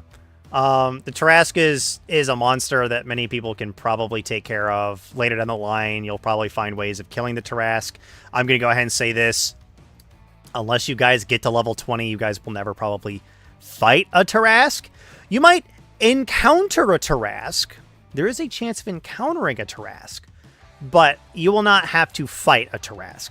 A Tarask will never be an encounter that you can fight. It will probably be an encounter that you will need to run from. I'm not going to make an encounter to where you guys are supposed to fight. I will let you guys know if you should fight something or not. If I think it's going to end up killing your party within like 3 rounds, I'm going to be like, you probably should run. You don't want a TPK? I don't like GMs or DMs that make encounters that are just crying as a... Yes, just remember, crying is a free action. But I don't like making encounters that are so impossible that they can't be done, except for like by a very specific party makeup. Okay. So you will never need to worry about an encounter that you guys cannot feasibly win. So I'm never going to do that to you guys. I know a lot of people are like, but that pulls all the fun out of the game. I'm like, it actually doesn't. It actually makes the game worse, in my honest opinion. Yeah. Because unless your players are into the whole hard grind of having encounters that they just never, that they require luck to succeed. I'm like, I don't like that kind of mentality. I think it is okay if like your players are into it, but me as a GM, I don't feel comfortable making encounters that I know for certain that you guys are not going to succeed. You guys are likely going to succeed on 90% of encounters. There might be some tough encounters that come down your way. And even your encounters may not be just fully combat based. You could easily overcome an encounter via putting everything to sleep, pushing enemies off of cliffs. I mean, there are other nap time. Yeah, I mean, there are other ways to overcome encounters. You don't have. I'm never gonna like if I make a set piece and you guys are like, "Can I try pushing this guy into the lava?" I'm like, "Yeah, you can." Roll it. Yeah, I think the only time I've gotten close to like being in a campaign where there's almost a TPK was because the DM was like trying to be like, "Hey, you guys aren't ready for this area." And one of the players was like, "Nope, we're going in this area because I have to cleanse the world of evil." Yeah, that is. And it's like we're literally level 2. Yeah, there's nothing we can do in this area. When the DM is telling you, "Don't go there," you are likely going to die. That is not him trying to say, oh, that just means that if you roll bad, you're just gonna do. I'm like, no, that means that you likely will die no matter what. Yeah, because we had like 3 characters were unconscious. The NPC was badly damaged, and this guy was just like, "Let's go, we can do this. I gotta cleanse the world." And it's like, yeah, was this person playing a cleric or a paladin? Because this sounds I like think a paladin. paladin. It sounds like paladin behavior, if you ask me. Yeah, because I was like, okay, nope. The entire party agreed. We just left him in the dungeon. We all left. We're like, no, we're gonna take care of our unconscious people and our injured people, and you have fun with that. You are playing your characters as characters, which is he got mad that no one would help him, and then he died.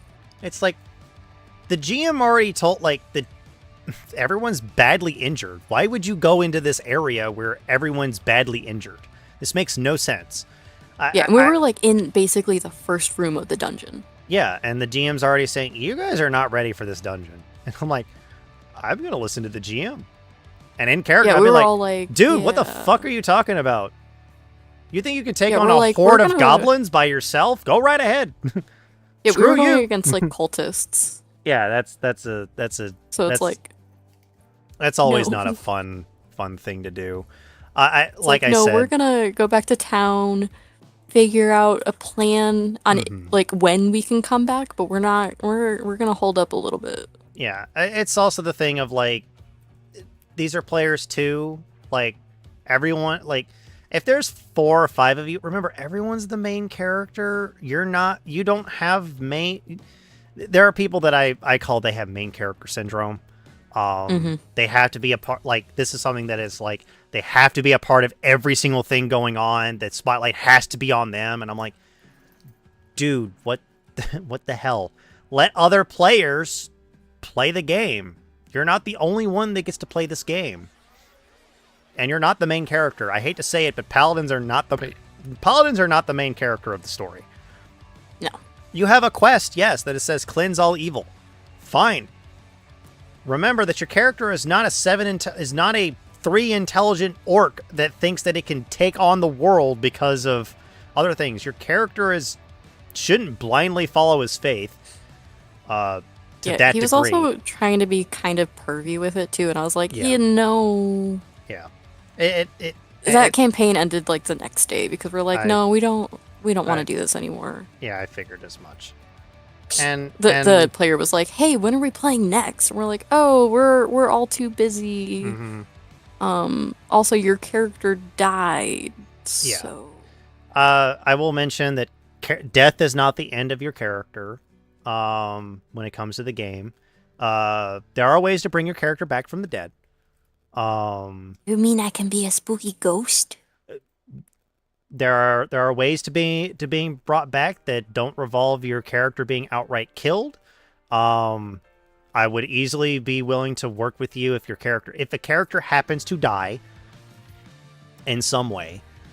There will be repercussions if the party doesn't have the resources to bring you back from the dead via like a raise dead spell or something like that. If I die, I want a haunt insert. I'll just be like, why'd you let me die? You may be brought back as a skeletal champion or something like that. There are ways to bring characters back from the dead. Skilly cat.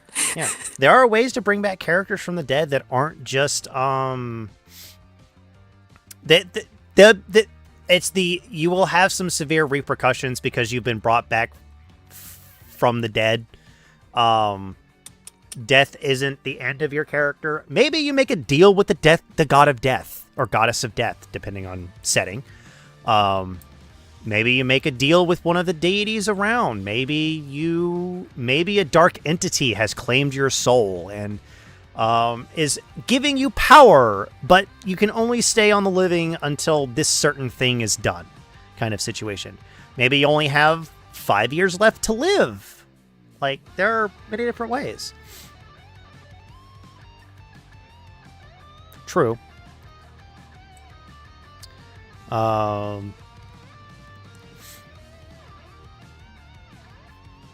yeah. Yeah. Well, yeah, the whole fantasy, like a lot of the fantasy I'm gonna tropes use that this to exist. just chatting because I want to work on my back. Yeah. But anything in the game, like a lot of the fantasy tropes that exist in the game will exist in my game as well. Do note, bards are not always these horny monsters that always want to get into people's pants. If you start playing that character, I'm going to go ahead and tell you, it's like, Oh, God, no. You know you don't have to play like that, right? No, the most I ever do with my bard is I might like slightly flirt with someone, but if And they that's start to fine. be like, "Hey," I'm like, "Oh no, wait, hold on. Yeah. I don't want to deal with this." Yeah. It's like, I'm fine with a little bit of flirting here and there, but it's like, also, in my game, this is just something to know. In my game, if we ever do a scene where it revolves around potentially getting laid, it will cut the black. I don't describe that stuff. I don't. Oh yeah, no, that's completely fine. I feel like everyone would be uncomfortable if you started describing like what was happening behind the doors. And I'm like, and you go behind, and you take your wonderful significant other up to your room, and the doors close. have fun time. You hear a lot of things going on behind the room. You could go ahead and use your imagination to guess what is going on right now. I am not going to make that. You guys have a better imagination than I do. You guys can probably describe it better than I could. I do not care. There are wonderful things going on in the background, then yes. Alrighty. Just trying to think of if there's anything else that, actually, there is a whole bunch of stuff that I could actually discuss right now for the game specifically. Let's see here. If you have, I know what I'm done. Yep. Do note, if you have any questions for me, you can always ask them. There is a questions for the GM channel. If you have any ideas any quest ideas that you have or anything like that, then go ahead and do that. There's a self-care from Uber Awesome. Do I have a water? I can spell stuff. Have a water. I has a water. Alrighty.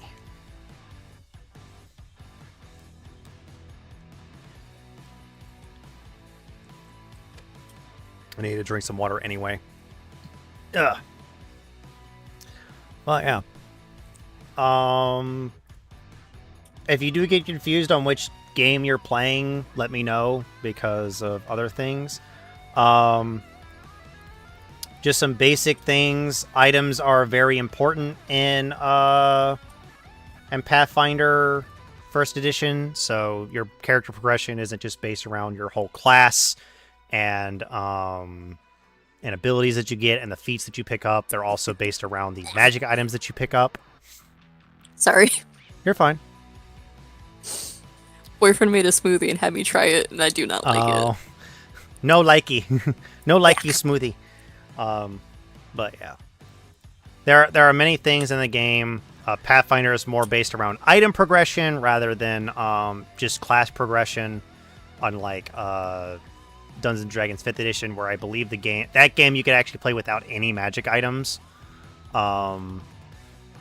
There are rules that allow you to play without magic items, but those are very few games. What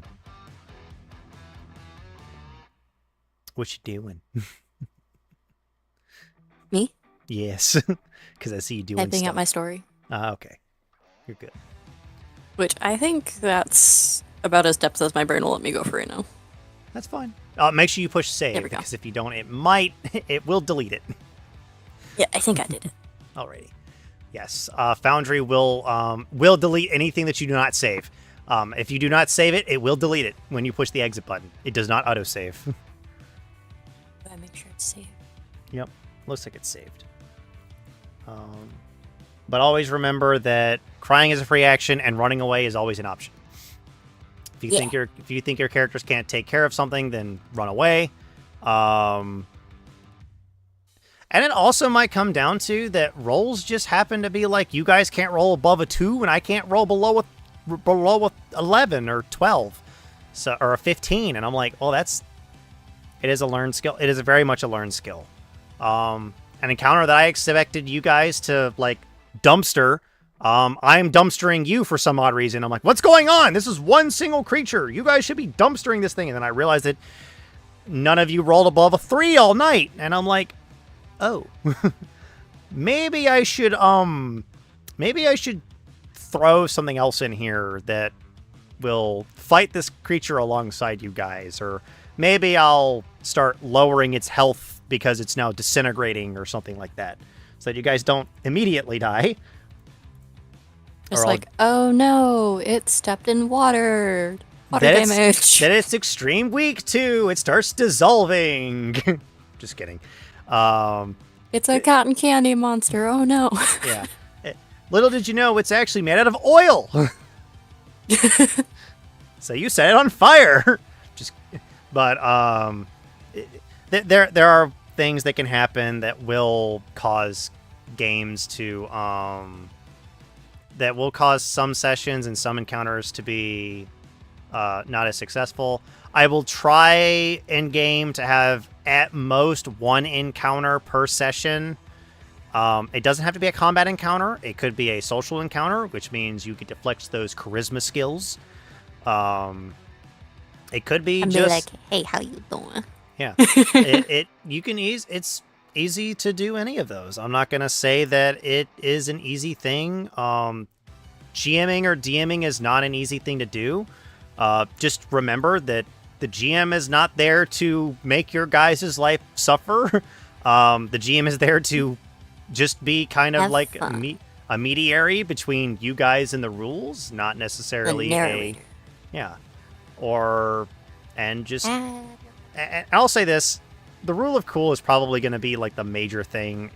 If you have a cool moment that you want to do, like your character runs up, backflips, and frickin' slices a guy in half, I'm like, go ahead. I don't care. I'm not going to make you roll. Just describe it.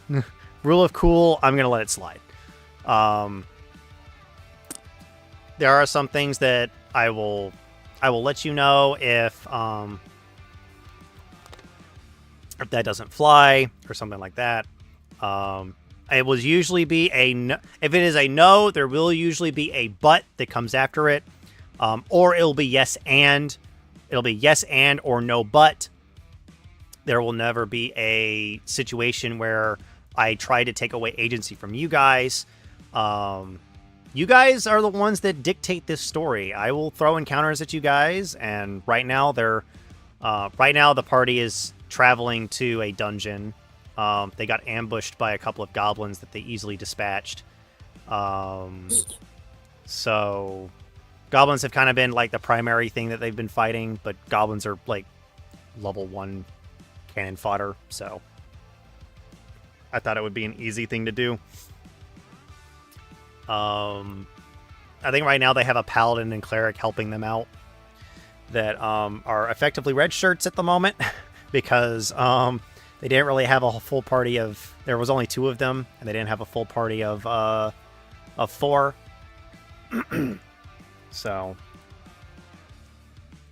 What I'm hearing is I join and then someone's gonna die.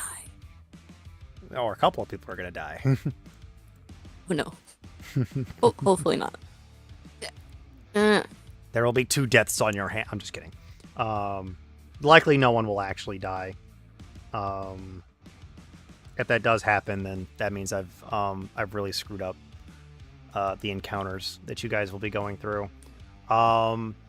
Do note that encounters on the overworld will probably be very limited unless you're in an area that's like high in crime, or you're in a city that is just like riddled with back alleys that you could easily get mugged in. There is also dungeons. There will be more encounters in. So there is that. Yes, you can draw on the map. Please do not abuse the feature, because I can't easily take it away. I'm just gonna say that now. I got it. I thought I could get rid of it. I'm sorry. I got it. Don't worry. You gotta use the drawing tool to get rid of it. Okay. But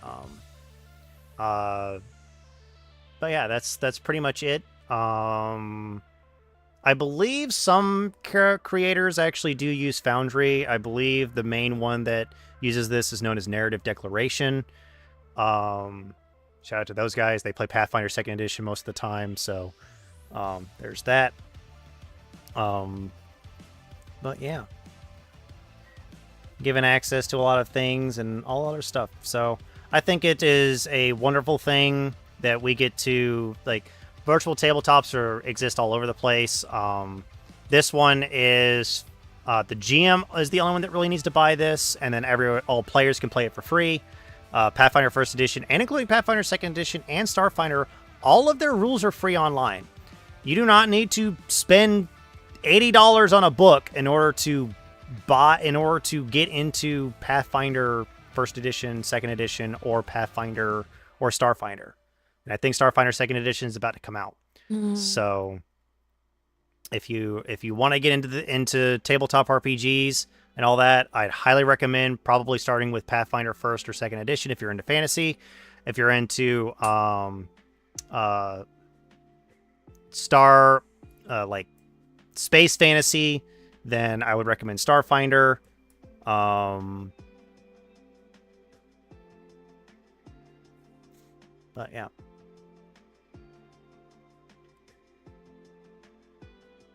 Alrighty. That's it. That's about it. Okay. And I bookmarked these so I don't lose them. Okay. Alrighty. So that's everything, and that's pretty much it that I have. If anyone still has any more questions, do let me know, because I know it's very daunting, and many people are like, so what are the actual differences between Pathfinder 1st Edition and Dungeons & Dragons 5th Edition? I'm like, a lot. There are a lot of differences.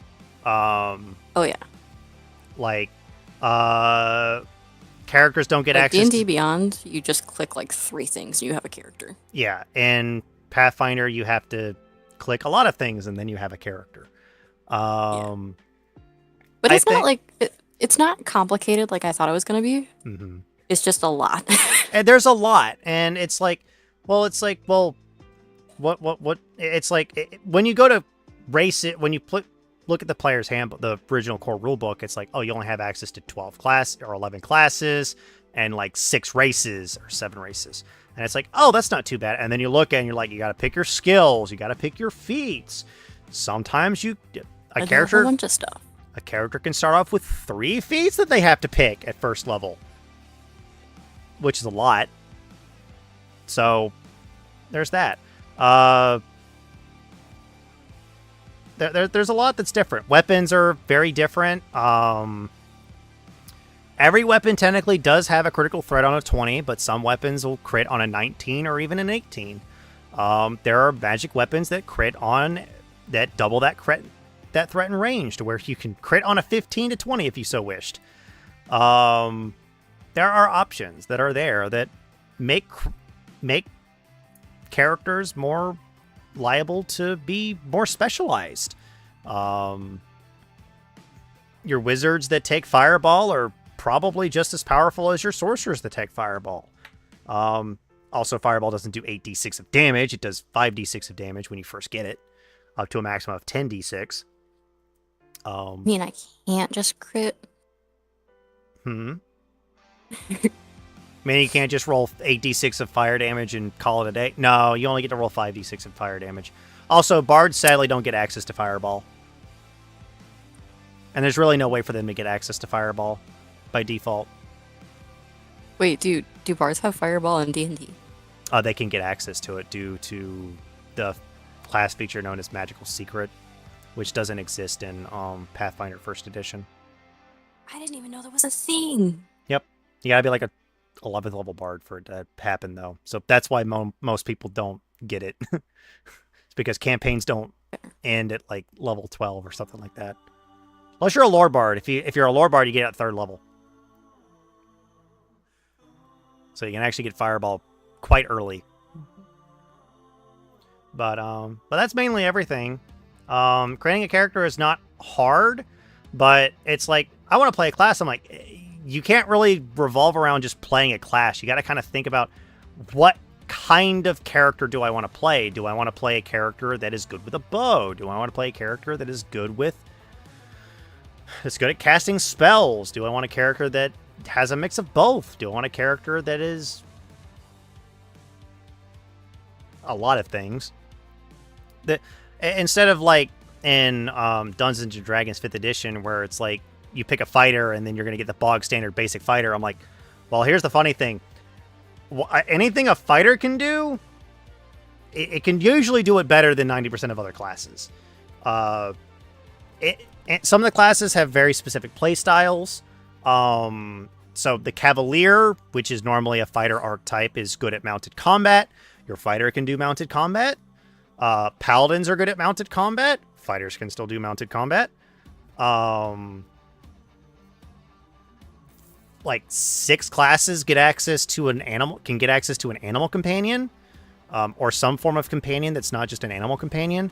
That's one of them is one of them is Ranger. Yes, a lot of people are like, "Oh, Ranger, they suck." I'm like, "No, they don't. Rangers are really good in this game." Yeah. I was gonna say Rangers can be really cool. Rangers are really good in this game. They do a shit ton of damage to their favorite enemy. You just be like, Psh. Yeah.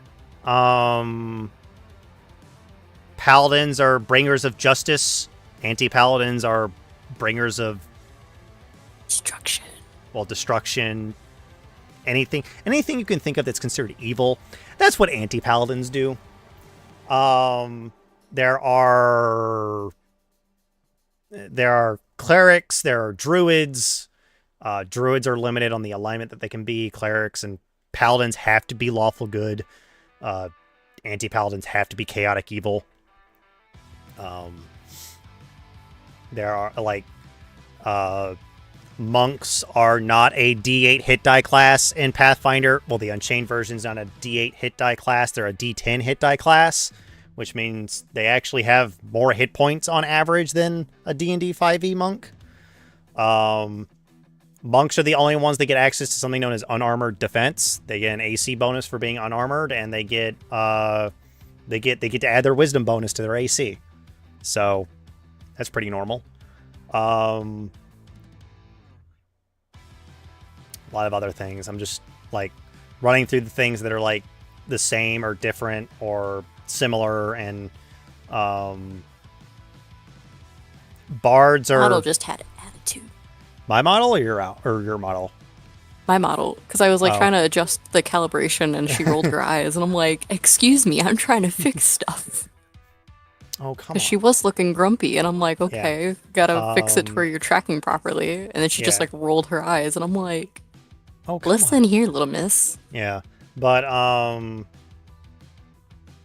yeah, Paizo loves their goblins. I don't know why, but Paizo actually in Pathfinder 2nd Edition made goblins part of the core rulebook. So goblins are getting goblins are cool. Goblins are wacky creatures that people love to play as like little scamps. I'm actually gonna pull up what a Paizo goblin looks like. In the campaign I was talking about where I said I wanted to remake the goblin. Mm-hmm.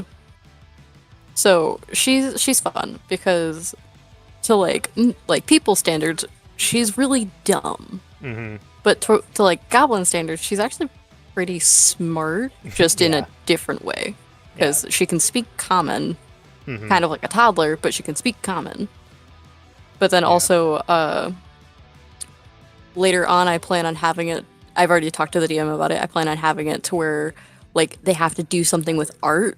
And then all of a sudden she just draws like a fucking Mona Lisa type thing. Yeah. And they're like, hold on. And then she's over here like, this rock is pretty. Can I eat it? Yeah. Can I lick? Goblins are... Hi, Moonfox. And Paizo's goblins are pyromaniacs. All of them are. There's no getting around it. They're all pyromaniacs.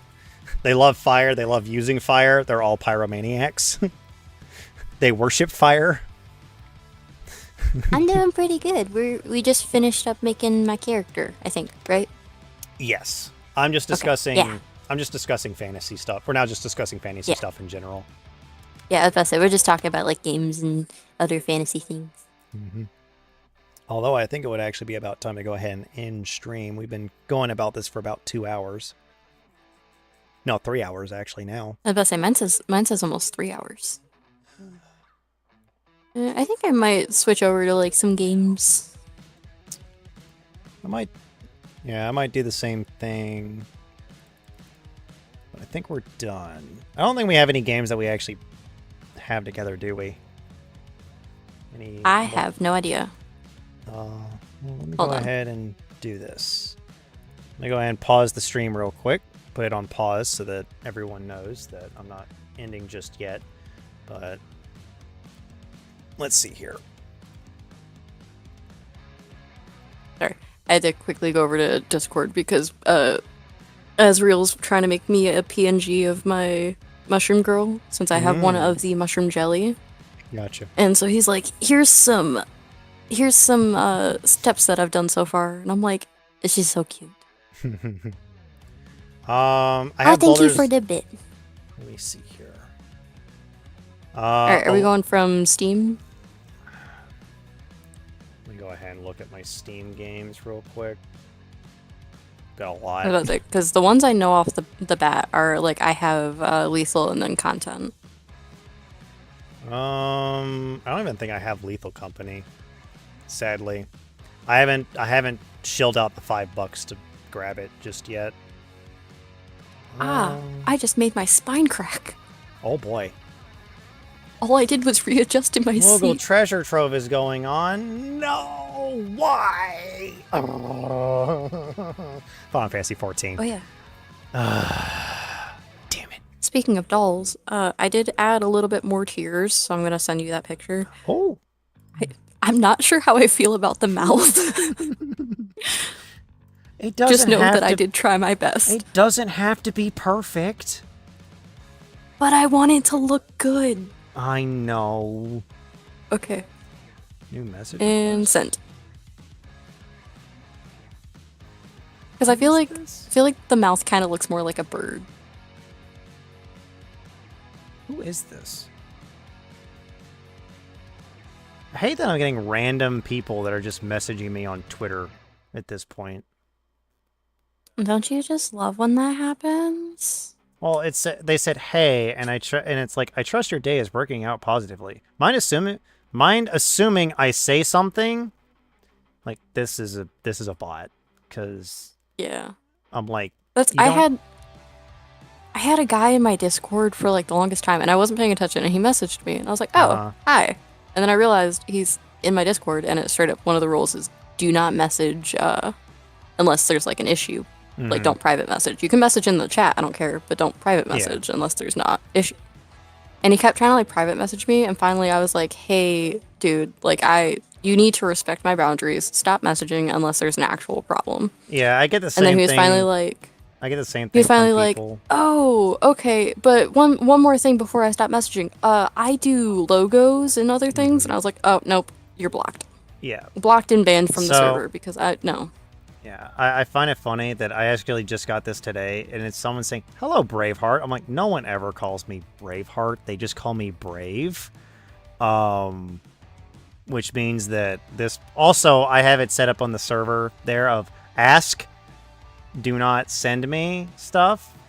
And I'm just going to go ahead and do a good old blocky, because I do not care about that sort of stuff. It's actually looking good already.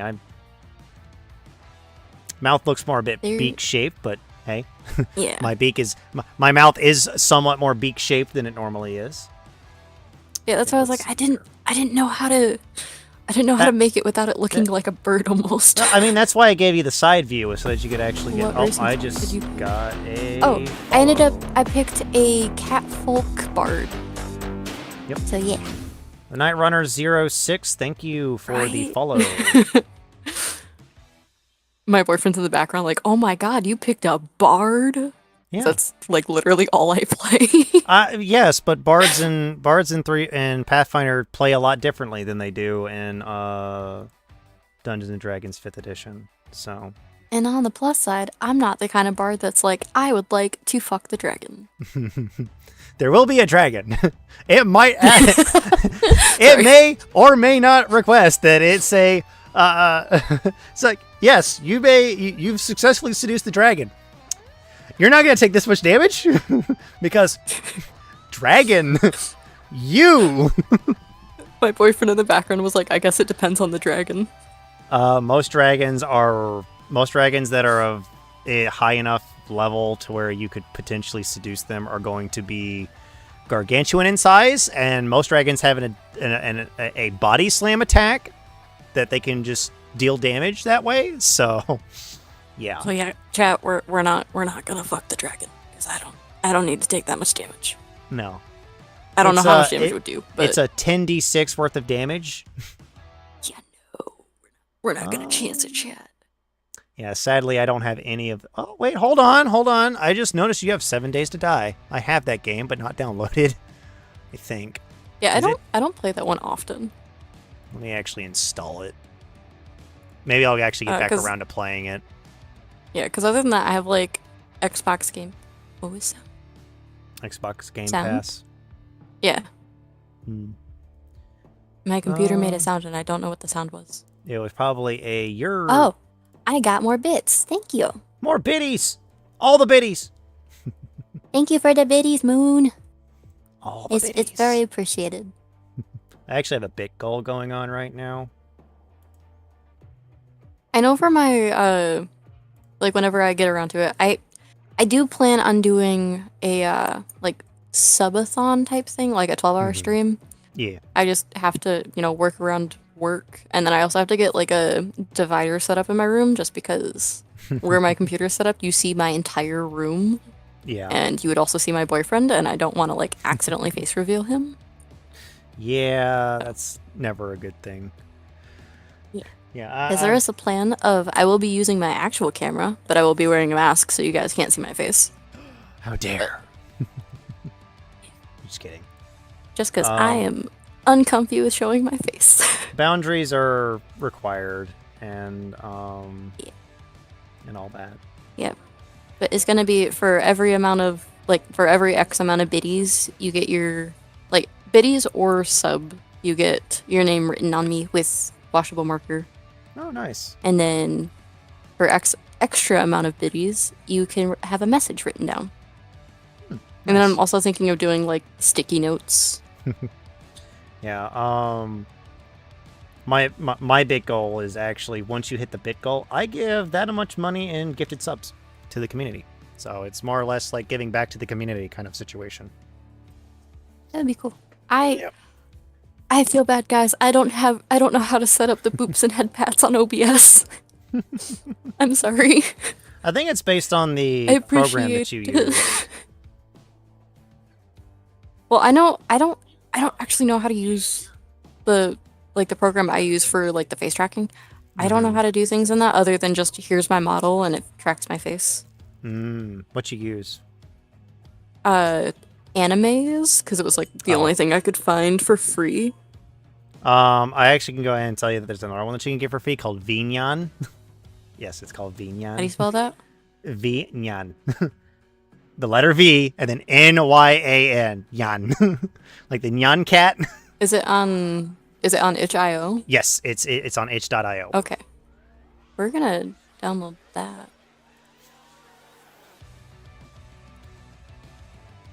Probably best to check it out later, but that one allows me to do a whole bunch of stuff. I don't know if I have it set up right now, but let me actually go to main real quick. I also have it set up to where my chat is actually a thought bubble on my thing. So Creston had made a joke of we're just inside your head, and I'm gonna run with it. I'm running with that. Yeah, we're just the voices in your head. We're That's just all the that's happening. Everyone's just the voice in my head. Yeah. Chat is the voices in my head. They tell me to do things that sometimes I wonder if they are actually sane or not. And even though I'm on your screen, I'm just an imaginary friend that people can see. Yes. One of the few. But I do have a few. Oh, I actually forgot that I actually did that. I need to... Dang it, it's going to keep changing it because of weird source spaghetti shit in OBS. Look at that. I think that'll actually fix it. Yeah, I can Oh? actually move my wings, and I can do this. Wait, Breathe fire. why is it lucky? Huh? Death 25 said lucky that I went to Graves hydrate. Twitch to find out, or to find that you're doing PF1 and not PF2. Oh, PF1 over PF2?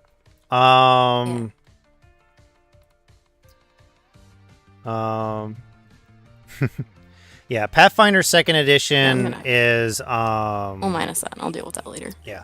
Pathfinder 2nd Edition has a different way of creating characters. There's a lot of things that Paizo's changing for PF2. But that's just because of the whole there was a whole scandal that went on, I think,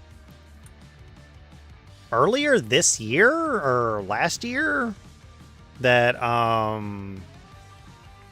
Wizards of the Coast was trying to change their OGL license, or the OGL, to where they had to pay last year. Yeah, they had to pay them if you ever used the OGL, and you couldn't use an older version of the OGL. We're almost at 150 hiccups throughout my streams. Dang. I hiccup a lot. Enrique, hello. Welcome. But yeah, Pathfinder we're technically done with Pathfinder 1st Edition. Done making the character. Creating a character is not hard. It's just a lot. Yeah. Death, I believe you've probably already made a character before, but Pathfinder 1E characters are not hard to make. I'm doing pretty good. How are you? You just have a lot of options, which I think is a good thing.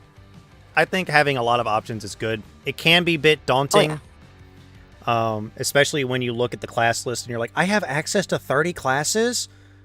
What? And that's not even including, like, actually, if I do this real quick, that's not even including, like, you have classes, and all the source books in both in PFS. Okay. Oh, an ad's about to start. Let me. PF2 has 22 base classes. Yeah. I think Pathfinder 1E has 30 base classes, and like 4 of them are updated classes. So there's a lot. Ad's about to start in about 30 seconds. So we'll go ahead and wait on that to finish. But the nice thing is that about Pathfinder 1st Edition is that, and 2nd Edition, and Starfinder specifically, you don't have to pay anything for any of the books at all. I think that's kind of neat and useful. Yeah. I realized I do have other games that I don't have installed.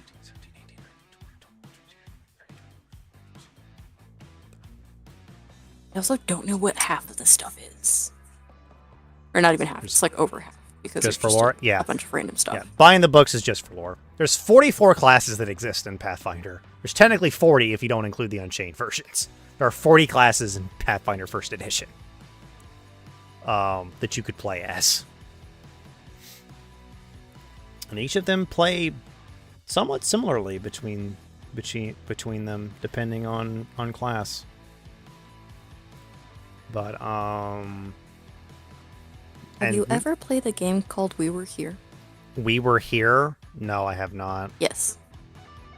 Let me double check before I recommend. Mm-hmm. Go ahead and do this real quick. Ad starts. We'll be right back.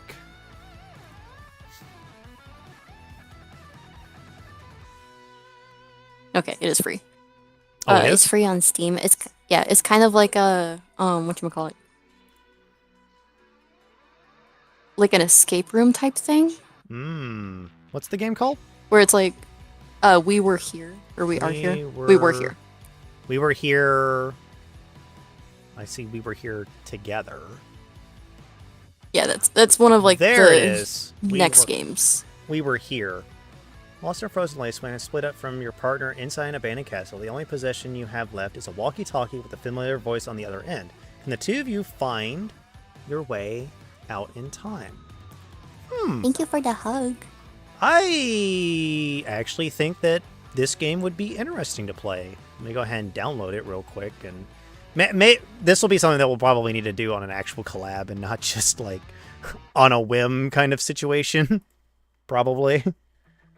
Maybe we'll I'm okay with doing it on a whim. Oh, it's only That's like how most of my stuff goes. Oh, it's only 1.5 gigabytes. Okay, well, we'll go ahead and download it real quick. And this is one of those games where we have to use the in-game chat, isn't it? Yep. Okay. I was planning on just muting myself in the Discord. Yeah. Although usually I only go for about another hour, so I'll usually do about 4 hours of streaming. We can go a little bit later today. You don't have anything like work or anything? Nope, I major? am off today. The only reason I said anytime after 4 is because sometimes I sleep really late. Oh yeah, no, I do the same thing. Sometimes I won't go to bed till 3 a.m. and I'm like, where'd all the time go? Oh, Actually, let me go ahead and change.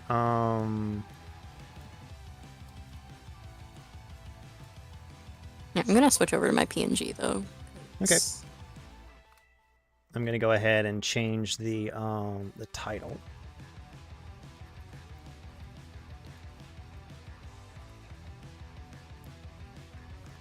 Although I am gonna do this. Technically, we're also on YouTube, so say hello to YouTube, everybody. Oh, hi YouTube. Yeah, I'm streaming on YouTube at the moment. Although there's like nobody there, so Okay, it does. it's not like we really need to worry about it. I don't even think we've had a single view. Oh, we've had 2 views. We've had 2 views in the past 30 minutes. There we go. So, I had to make sure. but I'm gonna go ahead and we're gonna do this. So I'm gonna go ahead and stop